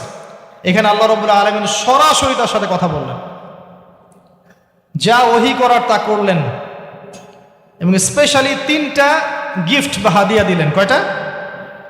1 নাম্বার 50 ওয়াক্ত নামাজ। কত ওয়াক্ত? 2 নাম্বার সূরা বাকারার শেষের 3 আয়াত, সূরা বাকারার শেষের 3 আয়াত। আর 3 নাম্বার হচ্ছে একটা ঘোষণা, হে নবী মুহাম্মদ সাল্লাল্লাহু আলাইহি ওয়াসাল্লাম, তোমার উম্মতের কোনো ব্যক্তি যদি আমার সাথে শিরক না করে মারা যায়, আমি তাকে জান্নাতে দিয়ে দিব ইনশাআল্লাহ। আজকে এই মেরাজুন নবী নিয়ে অনেক আলোচনা হবে, কিন্তু আলোচনা হওয়ার পরে আমরা যদি এই নামাজের পাবন না হতে পারি, সূরা বাকারার শিক্ষা নিতে না পারি, বা শেষের আয়াত মুখস্থ করতে না পারি, শিরক ছাড়তে না পারি, আদতে আলোচনার কোনো ফায়দা নেই। কথা বুঝতে পারছেন? এখানকার 3টা মৌলিক হাদিয়া তিনি নিয়ে আসছেন। এবার নিচে নামছেন, ওই যে 6ষ্ঠ আসমানে অপেক্ষা করছেন কে? মূসা আলাইহিস সালাম। কোথায় যাচ্ছেন? এই কি হলো আল্লাহর সাথে কথাবার্তা, এই হয়েছে। কি দিয়েছে আপনাকে? 50 ওয়াক্ত নামাজ। বলেন কি 50 ওয়াক্ত নামাজ? আমার উম্মতের 2 ওয়াক্ত নামাজ ছিল, পড়তে পারে নাই। পারবেন আপনার উম্মত? আপনি ফিরে যান, নামাজ কমিয়ে নিয়ে আসেন। লজ্জাবোধ করলেন নবী সাল্লাল্লাহু আলাইহি ওয়াসাল্লাম, তাও ফিরে গেলেন। 50 থেকে 45, 45 থেকে 40, 40 থেকে 35, করতে করতে করতে করতে 5। এবারও মূসা আলাইহিস সালাম বলছেন ফিরে যান, পারবে না আপনার উম্মত। মূসা আলাইহিস সালাম কত দূরদর্শী ছিলেন দেখেন, পারে উম্মত? ম্যাক্সিমামই তো পারে না। কথা ঠিক আছে না? ম্যাক্সিমাম উম্মতই কিন্তু পারছে না 5 ওয়াক্ত নামাজ পড়তে। তো মূসা আলাইহিস সালামের দূরদর্শিতা ঠিকই ছিল, পারবে না আপনার উম্মত। তিনি লজ্জাবোধ করলেন। আল্লাহ পাক বললেন, তোমার উম্মতের জন্য 5 ওয়াক্তই ফিক্স করলাম, কিন্তু যদি 5 ওয়াক্ত তারা ঠিকঠাক মতো আদায় করে, 50-এর নেকি দিয়ে দিব ইনশাআল্লাহ। এবং আরেকটা ঘোষণা দিলেন, সেটা হচ্ছে যে তোমার উম্মতের যে কোনো ভালো কাজকে 10 দিয়ে গুণ করে দেওয়া হবে। একটা নেকির কাজ করবেন, 10 গুণ বৃদ্ধি করা হবে। কিন্তু একটা গুনাহ করলে 10 দিয়ে গুণ করা হবে না, একই থেকে যাবে। এবং আপনার উম্মতের কোনো ব্যক্তি যদি কবিরা গুনাহ ছেড়ে দেয়, কবিরা গুনাহ তো বোঝেন, বড় বড় গুনাহ ছেড়ে দেয়, তার সমস্ত সগীরা গুনাহ মাফ করে দেওয়া হবে। আর কি চাই? এবার নবী সাল্লাল্লাহু আলাইহি ওয়াসাল্লাম ফিরে আসছেন। এবার শোনেন আমাদের শিক্ষা। ফিরে আসছেন, আসার আগে তাকে জান্নাত জাহান্নাম দেখানো হয়েছে। নবী সাল্লাল্লাহু আলাইহি ওয়াসাল্লাম যে বিষয়গুলো দেখেছেন, এর মধ্যে যেগুলো হাদিসে এসেছে, আমি খুব সংক্ষিপ্ত আকারে বলছি, এবং এখান থেকে আমাদের শিক্ষা নেবেন। মনে রাখবেন, এখন যেগুলো বলছে এগুলো এই উম্মতের জন্য খাস, আমাদের উম্মতে মুহাম্মাদের জন্য খাস। তিনি আসছেন, বারজাখের জগতে হোক আর জাহান্নামের শাস্তি হোক। একজন ফেরেশতাকে দেখলেন, তার মুখে হাসি নাই। কি নাই? জিবরাইল আলাইহিস সালামের সাথে কথোপকথন হচ্ছে, তিনি নবীজিকে সালাম দিলেন, সালামের উত্তর দেওয়া হলো, কিন্তু মুখে হাসি নাই। বাকি সবাই তার সাথে হাসি মুখে সাক্ষাৎ করেছেন, এই ফেরেশতা বাদ দিয়ে। তিনি জিজ্ঞাসা করছেন, জিবরাইল আলাইহিস সালাম, তার মুখে হাসি নাই কেন? তাকে বলা হলো, এই ফেরেশতার নাম হচ্ছে মালিক। কি নাম? সূরা যুখরুফের মধ্যে আছে, তার নাম হচ্ছে মালিক। আল্লাহ পাক তাকে জাহান্নামের প্রহরী বানিয়েছেন, জাহান্নামের চিফ অফ কমান্ড মালিক। যখন থেকে আল্লাহ পাক তাকে এই দায়িত্ব দিয়েছেন, তার মুখের হাসি উঠে গেছে। আল্লাহর কাছে পারমিশন চাওয়া হচ্ছে, জাহান্নাম দেখতে চাই। আল্লাহ পাক দেখার পারমিশন দিলেন।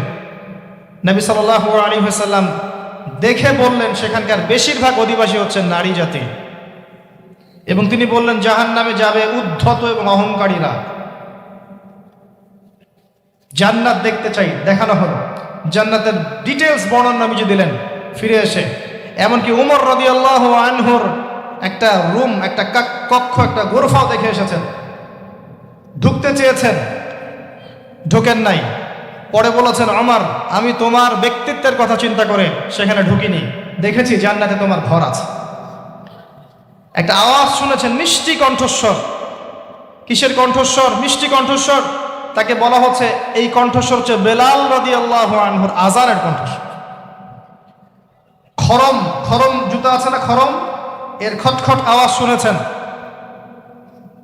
নবীজি জিজ্ঞাসা করছেন কার? বলা হচ্ছে এটা বেলাল রাদিয়াল্লাহু আনহু। বেলাল রাদিয়াল্লাহু আনহুকে বলা হলো, আপনি কি এমন আমল করেন? হে বেলাল, তুমি কি এমন আমল করো যার কারণে এই মর্তবা হচ্ছে? যখনই জান্নাতে যাই আমাকে দেখানো হয়, দেখি তুমি তোমার পায়ের পদধ্বনি সামনে সামনে আছে। তখন বললেন, ইয়া রাসূলুল্লাহ, আমি তো আসলে এক্সট্রাঅর্ডিনারি কোনো আমল করি না, কিন্তু আপনারা যা করেন তাই করি। কিন্তু যখনই আমি ওযু করি, আমার ওযু ছুটে গেলে আমি ওযু করি, আর ওযু করেই আমি 2 রাকাত নফল সালাত করি, তাহিয়াতুল ওযু, এতটুকু কাজ করি। নবীজি বলেন, এটাই সেই কাজ যার কারণে তোমাকে জান্নাতের এই মর্তবা দেওয়া হয়েছে। নবীজি আসছেন, দেখানো হচ্ছে। এবার শোনেন, দেখানো হচ্ছে একদল মানুষ যাদের আঙ্গুলগুলো লম্বা লম্বা, তামার তামার লম্বা নখর। নখর বোঝেন? নখর।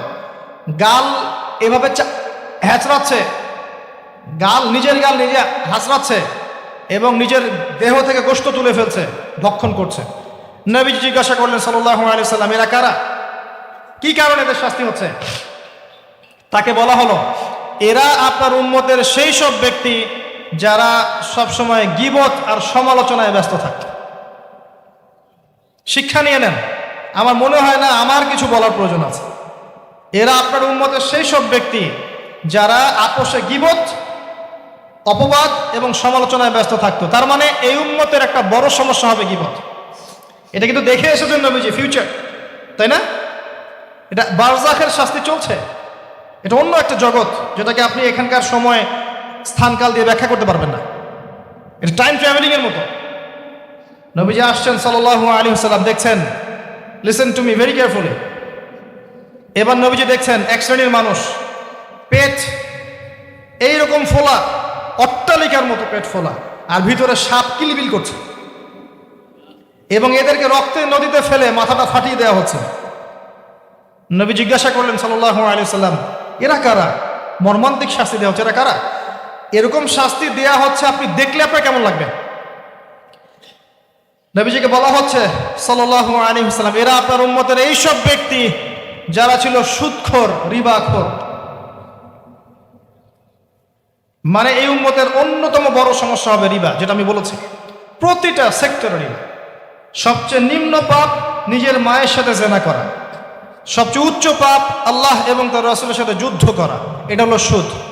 এবং এর বাস্তবতা হচ্ছে এই, ধনী দিন দিন ধনী হবে, গরিব দিন দিন গরিব হবে, এটা বাস্তবতা। রক্ত চুষে খাওয়া হয়, এই কারণে রক্তের নদীতে ফেলা হয়েছে। এবং সাপ খেয়েছে তারা, সাপ খেয়ে পেট ফুলিয়ে ফেলেছে। আমার মনে হয় না ব্যাখ্যা করার প্রয়োজন আছে। আর একটা হাদিস আগেই বলেছি, যে দেয়, যে নেয়, যে সাক্ষী থাকে, যে লিখে রাখে, সবাইকে সমানভাবে লানত করেছেন নবী সাল্লাল্লাহু আলাইহি ওয়াসাল্লাম। নবীর লানত নিয়ে হাউজে কাউসারের পানি কোশ্চিন কালো পাবেন না, কবরের উত্তর দিতে পারবেন না। এমনকি এই নবী সাল্লাল্লাহু আলাইহি ওয়াসাল্লামের সুপারিশ আপনার কপালে নাও জুটতে পারে, সতর্ক হয়ে যান। না খেয়ে থাকেন, সুদ খায়েন না। না খেতে খেতে না খেয়ে মারা যান, তাও সুদ খায়েন না। আর যদি আপনি আল্লাহর জন্য ছাড়তে পারেন, আল্লাহর জন্য ছেড়ে দেন, আল্লাহ পাক আপনাকে বেহিসাব রিজিক দেবে ইনশাআল্লাহ। যাররা পরিমাণ সন্দেহ করবেন না যে আল্লাহ কি দিবেন না দিবেন না, আল্লাহ পাক অবশ্যই দিবেন ইনশাআল্লাহ। ওয়া মান ইয়াতাওয়াক্কাল আলাল্লাহ ফাহুয়া হাসবুহ, যে আল্লাহর উপর তাওয়াক্কুল করে আল্লাহ পাক একাই তার জন্য যথেষ্ট। আল্লাহ পাক যথেষ্ট। ওয়া ইয়ারযুকু মান ইয়াশা বিগাইরি হিসাব, আল্লাহ পাক বেহিসাব রিজিক দেন যাকে চান। মিন হাইসু লা ইয়াহতাসিব, এমন উৎস থেকে রিজিক দিবেন যে সে কল্পনা করে নাই, ছেড়ে দেন। কিন্তু বিশ্বের শুরু থেকে নিচ পর্যন্ত রিবা দিয়ে ভর্তি। একটা ছোট্ট গ্রামে যাবেন, দেখবেন একাধিক সুদী এনজিও কাজ করছে। এখন মা বোনরাও খুব বেশি সুদ খায়, ব্যাংকের মধ্য দিয়ে, সমিতির মধ্য দিয়ে, এইটা ওইটা ছল চাতুরি ঘুরিয়ে ফিরে কতভাবে যে খাওয়া হয় আল্লাহ ভালো জানেন। আল্লাহ পাক আমাদেরকে এই মহামারী থেকে হেফাজত করুন। সবচেয়ে বড় মহামারী চলছে বিশ্বে, এই ইকোনমিক মহামারী, রিবা কেন্দ্রিক মহামারী, যেটা মুসলিমদের ইমান আমল সব ধ্বংস করে দিয়েছে। আসেন, তিনি আসছেন, দেখলেন এক শ্রেণীর মানুষ আগুন, বড় বড় আগুনের দলা, এগুলো মুখে ঢুকাচ্ছে, পিছনের রাস্তা দিয়ে বের হয়ে যাচ্ছে। নাউযুবিল্লাহ পড়ি আমরা। জিজ্ঞেস করা হচ্ছে কারা এরা, মর্মান্তিক শাস্তি হচ্ছে। নবী সাল্লাল্লাহু আলাইহি ওয়াসাল্লামকে বলা হলো, এরা আপনার উম্মতের সেই সব ব্যক্তি, listen to me very carefully, এরা আপনার উম্মতের সেই সব ব্যক্তি যারা ইয়েতিমদের মাল আত্মসাৎ করে খেত। আমার ব্যাখ্যা করার কোনো প্রয়োজন নাই, আপনারা সবাই শিক্ষিত মানুষ। এতিমের মাল আত্মসাৎ করলে যদি এই শাস্তি হয়, জনগণের মাল আত্মসাৎ করলে কি হতে পারে চিন্তা করে দেখ,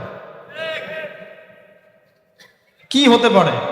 এটা মানুষের হক, আল্লাহর কাছে ক্ষমা পাওয়া যাবে না, মানুষকে দিতে হবে। আরও এগিয়ে আসলেন, তিনি দেখছেন, এবার বলতে গিয়ে আমার বুক কাঁপছে। দেখলেন এক শ্রেণীর মানুষ জিহ্বাগুলোকে টানা হচ্ছে, আগুনের কেচি দিয়ে কেটে দেওয়া হচ্ছে, আবার জিহ্বা জোড়া লাগছে, আবার কেটে দেওয়া হচ্ছে, চলতে আছে অনবরত, কন্টিনিউয়াস। আল্লাহর কাছে কায়েমন বাক্যে দোয়া করি, এই সময় দোয়া কবুল হয়। আল্লাহ পাক যেন দোয়া আমাদের কবুল করেন, আল্লাহ পাক যেন আমাকে এবং আপনাদেরকে এদের অন্তর্ভুক্ত না করেন। জিজ্ঞেস করা হলো এরা কারা? নবী সাল্লাল্লাহু আলাইহি ওয়াসাল্লামকে বলা হচ্ছে, এরা আপনার উম্মতের সেই সব ব্যক্তি যারা ছিল বক্তা, ওয়াইজ, যারা অনেক বক্তব্য করত, নিজে আমল করত না।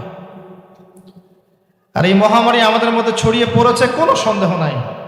যদি না পড়তো তাহলে আমাদের কথায় মানুষের জীবন পরিবর্তিত হতো।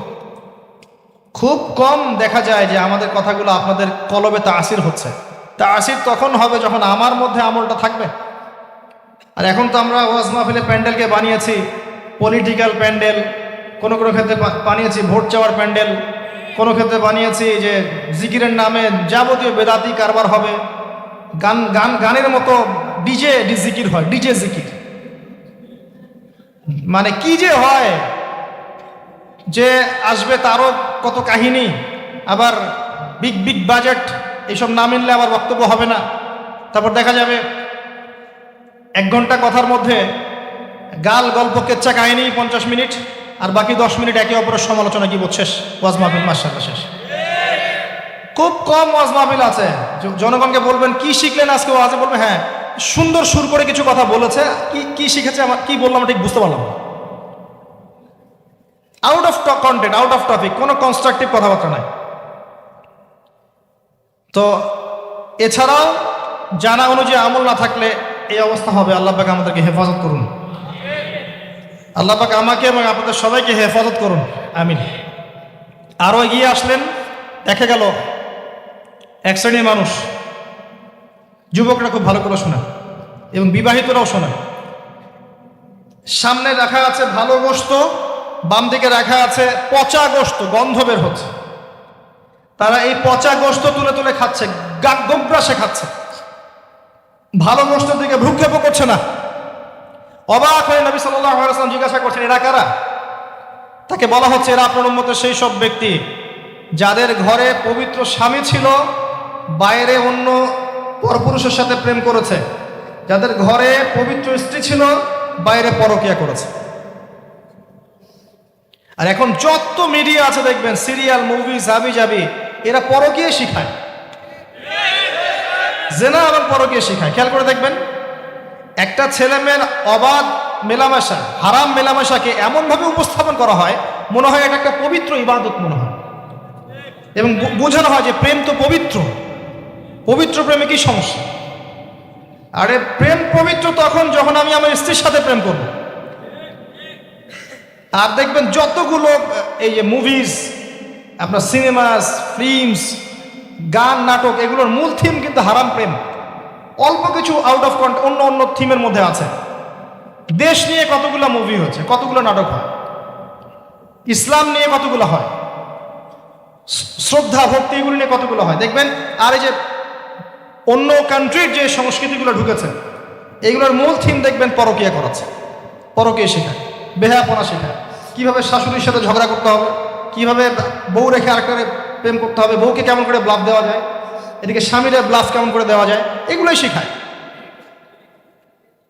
এবং অনেক ক্ষেত্রে দেখা যায় তাদের দেশের মানুষ এগুলোর প্রতিবাদ করছে, আর আমাদের মা বোনরা এগুলো দিব্যি দেখছে, ডেইলি রুটিন যে 3-4 ঘন্টা এগুলো দেখতেই হবে। বাঘের সামন থেকে আপনি হাড্ডি গোশত নিয়ে আসতে পারবেন, এইসব মেয়েদের হাত থেকে রিমোট নিতে পারবেন না।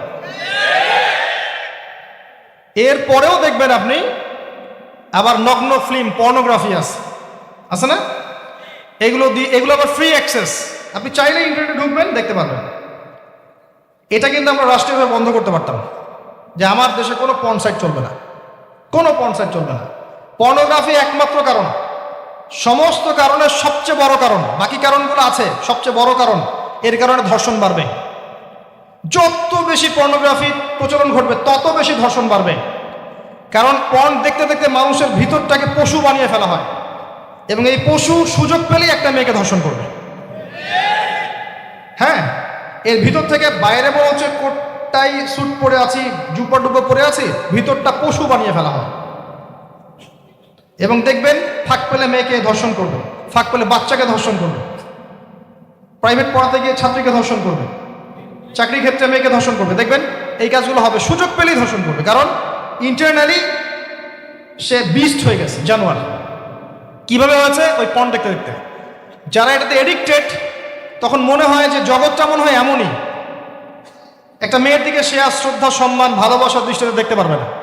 মেয়ের দিকে তাকালেই মনে হবে গোষ্ঠের টুকরা, খালি ভক্ষণ করতে হবে। হ্যাঁ, মাইন্ডসেটটা চেঞ্জ করে দিবে আপনার। মানে আমি আপনাকে বলি, পবিত্র ভালোবাসাটাকে যৌনতা দিয়ে ট্রান্সফার করা হয়েছে এই বিশ্বে। ভালোবাসা একটা ডিভাইন জিনিস, আল্লাহর পক্ষ থেকে আসে, ডিভাইন একটা জিনিস, অলৌকিক। মানে যখনই আপনি দেখবেন কাবিন হবে এবং আপনি কালিমা পড়ানো হচ্ছে, আপনি বলছেন কবুল, ইমিডিয়েটলি আপনি ফিল করবেন অপরিচিত একটা মেয়ে, আপনি যাকে দেখেন নাই, বাবা মা বিয়ে ঠিক করেছে, আল্লাহর পক্ষ থেকে ডিভাইন একটা ভালোবাসা চলে আসবে, মায়া, একটা মহব্বত, রহমত। এটা তারা ফিল করতে পারবে যারা পর্ন অ্যাডিক্টেড নয়। যারা পর্ন অ্যাডিক্টেড, দেখবেন ওই স্ত্রীকে তার ভালো লাগবে না, তার মনে হবে এর চেয়ে ওই মেয়েটা সুন্দর, তার চেয়ে ওই মেয়েটা সুন্দর, তার চেয়ে ওই মেয়েটা সুন্দর, কারণ তার মাথাটা এরকম বিক্ষিপ্ত, পাশবিক। এবং ম্যারিড লাইফেও সে দেখবেন স্ত্রীকে স্যাটিসফাই করতে পারবে না, নিজের উপর জুলুম করতে করতে নিজের সব যৌন ক্ষমতাও নষ্ট করে ফেলবে। আর একাধিক বিয়ে তো অনেক দূরের কথা, একটাই তার কাছে অনেক ভারী মনে হবে। পরে এসব ট্রিটমেন্ট করে কোনো লাভ হবে না। আল্লাহর দেওয়া সম্পদ নষ্ট করলে ট্রিটমেন্ট দিয়ে আসলে কোনো কাজ হয় না। তো আমি যেটা বলতে যাচ্ছিলাম, এই পর্নোগ্রাফি দিয়েই ধর্ষণ বাড়ছে, এটাকে বন্ধ না করতে পারলে আপনি পারবেন না। এর উপরেও আছে আবার ফাঁকফোকর, আইনের ফাঁকফোকর। ধর্ষক সবার বিচার হবে, এটা মেনে নিয়ে দুষ্কর। এখন অনেকেই বেরিয়ে যায়, অনেকেই ফাঁকফোকর পেয়ে যায়। সব মিলিয়ে এতে করে সামাজিক কাঠামো নষ্ট হচ্ছে। এর উপর ফ্রি মিক্সিং আছে, অবাধ মেলামেশা আছে, আমরা উস্কাচ্ছি এগুলোকে, কাছে আসার গল্প, আস্তে আস্তে দেখবেন কাঠামোটা আরো কলাপস করে যাবে দিন দিন। এর ফলে কি হবে আমি বলে দিই, শুনে আমার উপর রাগ করে না, দিন দিন কি হবে আমি এটাও বলে দিচ্ছি। যত ডে যাবে দেখবেন এর চেয়ে বেশি সমকামিতা বাড়বে। এগুলোর ফলাফল, এর খিজির আলাইহিস সালামের মতো চোখ দিয়ে দেখেন, এগুলোর ফলাফল পরে আসবে এমন একটা সময় যে মেয়েদেরকে ধর্ষণ, এর সাথে সমকামিতা।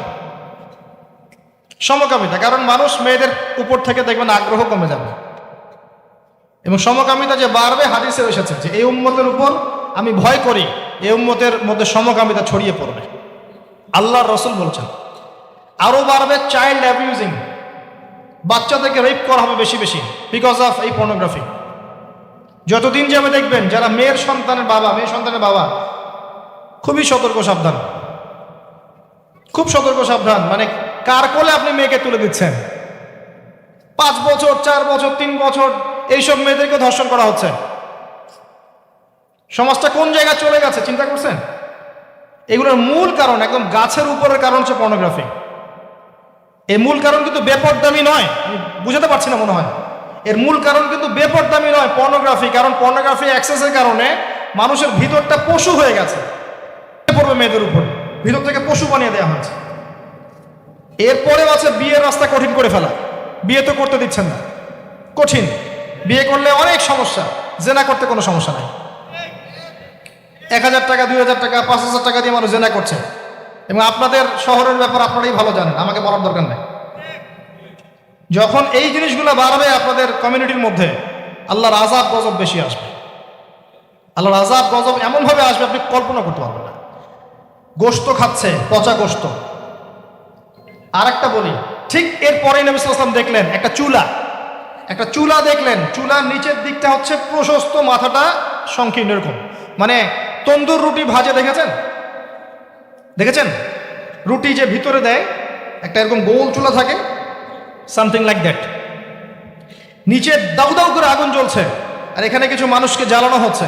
যখন নিচ থেকে আগুন এরকম করে আসছে, তখন এরা আগুনের তাপে উতলে উঠছে। আগুন নিচে নেমে যাচ্ছে, এরা আবার আস্তে আস্তে নিচে নেমে যাচ্ছে। এভাবেই হাদিসে ব্যাখ্যা করা আছে। নবী সাল্লাল্লাহু আলাইহি ওয়াসাল্লাম জিজ্ঞাসা করলেন, এরা কারা?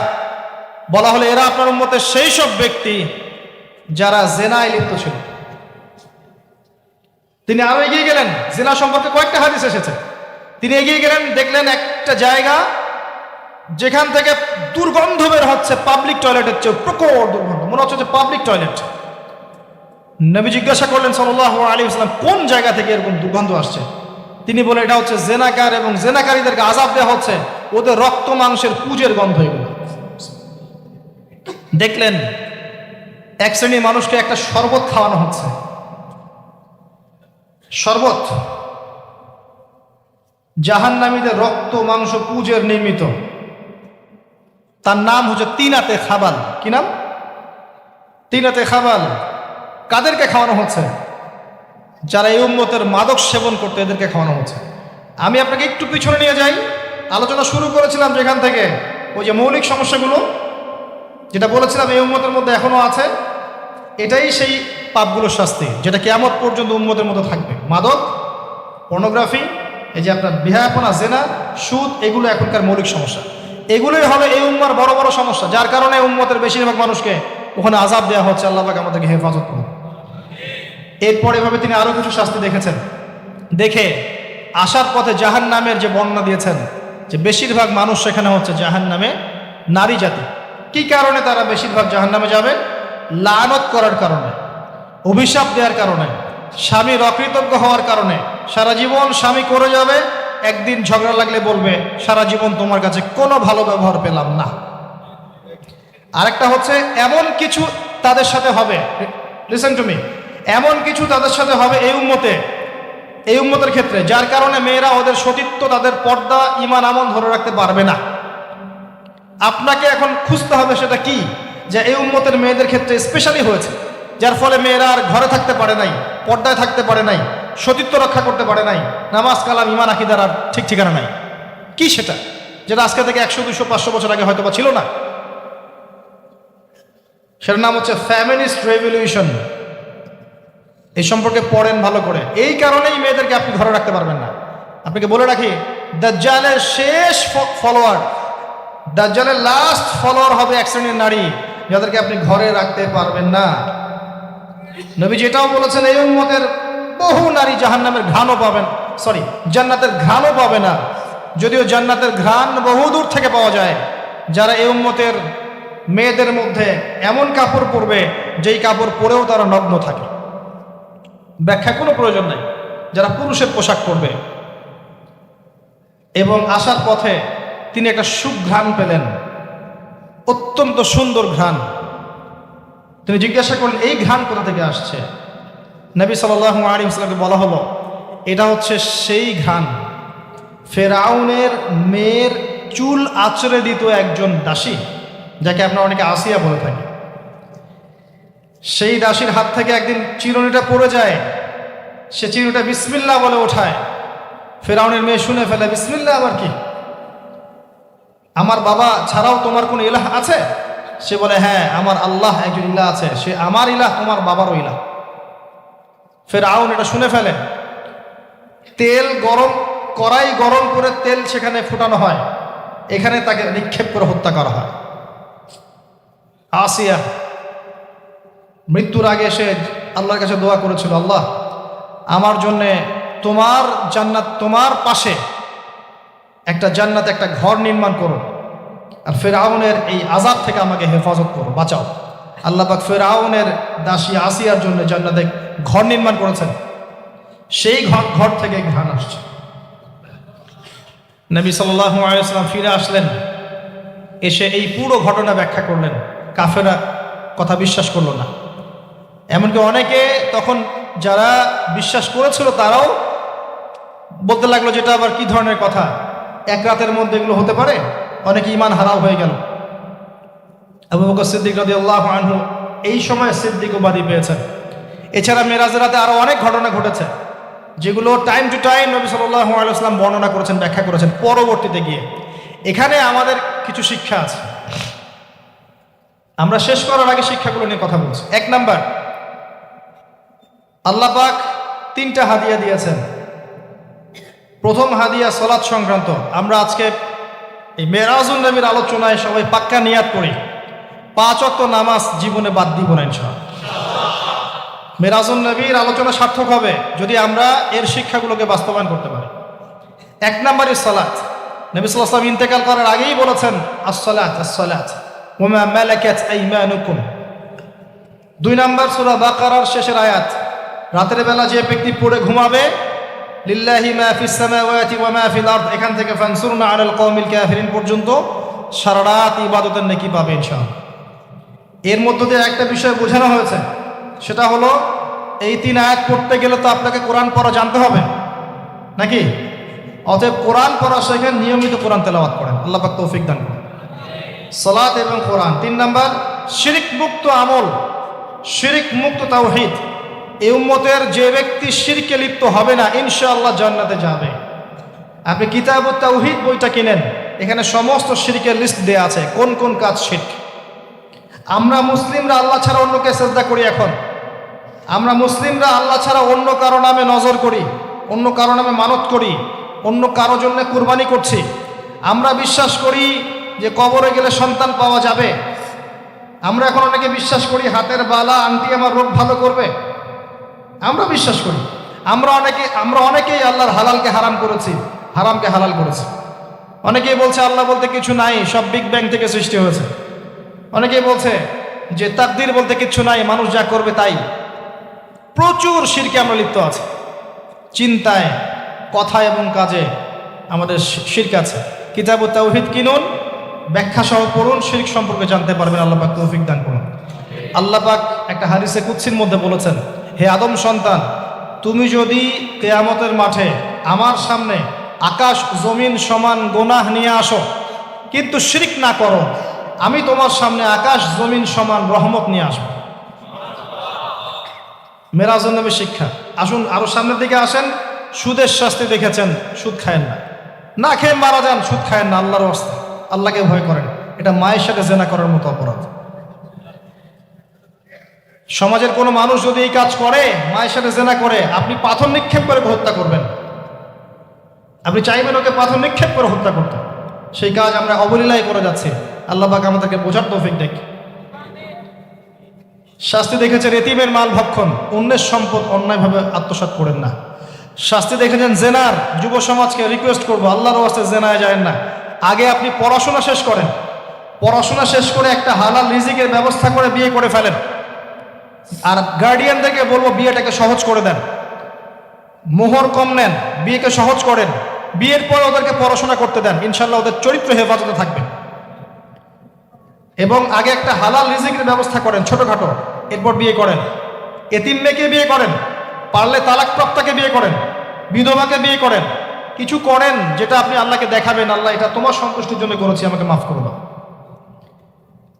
দিন বোঝার পরে দিনদার ক্যাটরিনা কাইফ খুঁজতে যায় না, আর মেয়েরা আবার দিনদার বিল গেটস খোঁজে, এগুলোতে যায় না। দিনদারিকে প্রাধান্য দিয়ে বিয়ে করে নেন। গার্ডিয়ানদেরকে রিকোয়েস্ট করবো, বিয়ের বয়স হয়ে গেলে রিজিকের সোর্স থাকলে বিয়ে দিয়ে দেন। আল্লাহ পাক সহজ করে দিন, আমিন। জেনা থেকে বেঁচে থাকে। আরও শাস্তি দেখেছেন, এই যে বক্তা, কথা কাজে মিল যেন থাকে, আল্লাহ পাক সেই তৌফিক আমাদেরকে সবাইকে দান করুন।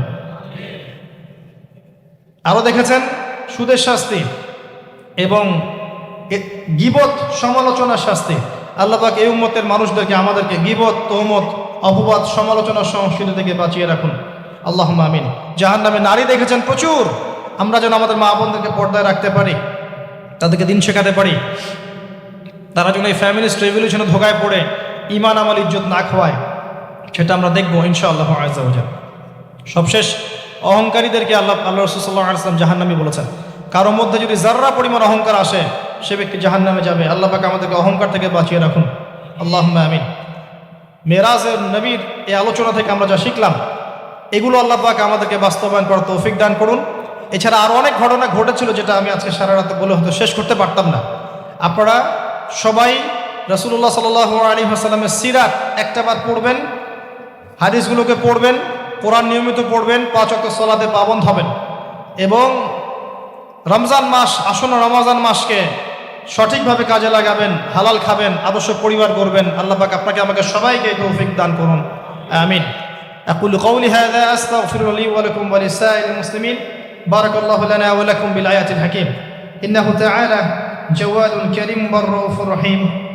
সুবহানাকাল্লাহুম্মা বিহামদিক আশহাদু আন লা ইলাহা ইল্লা আনতা আস্তাগফিরুকা ওয়া আতুবু ইলাইক। আসসালামু আলাইকুম ওয়া রাহমাতুল্লাহি ওয়া বারাকাতুহু।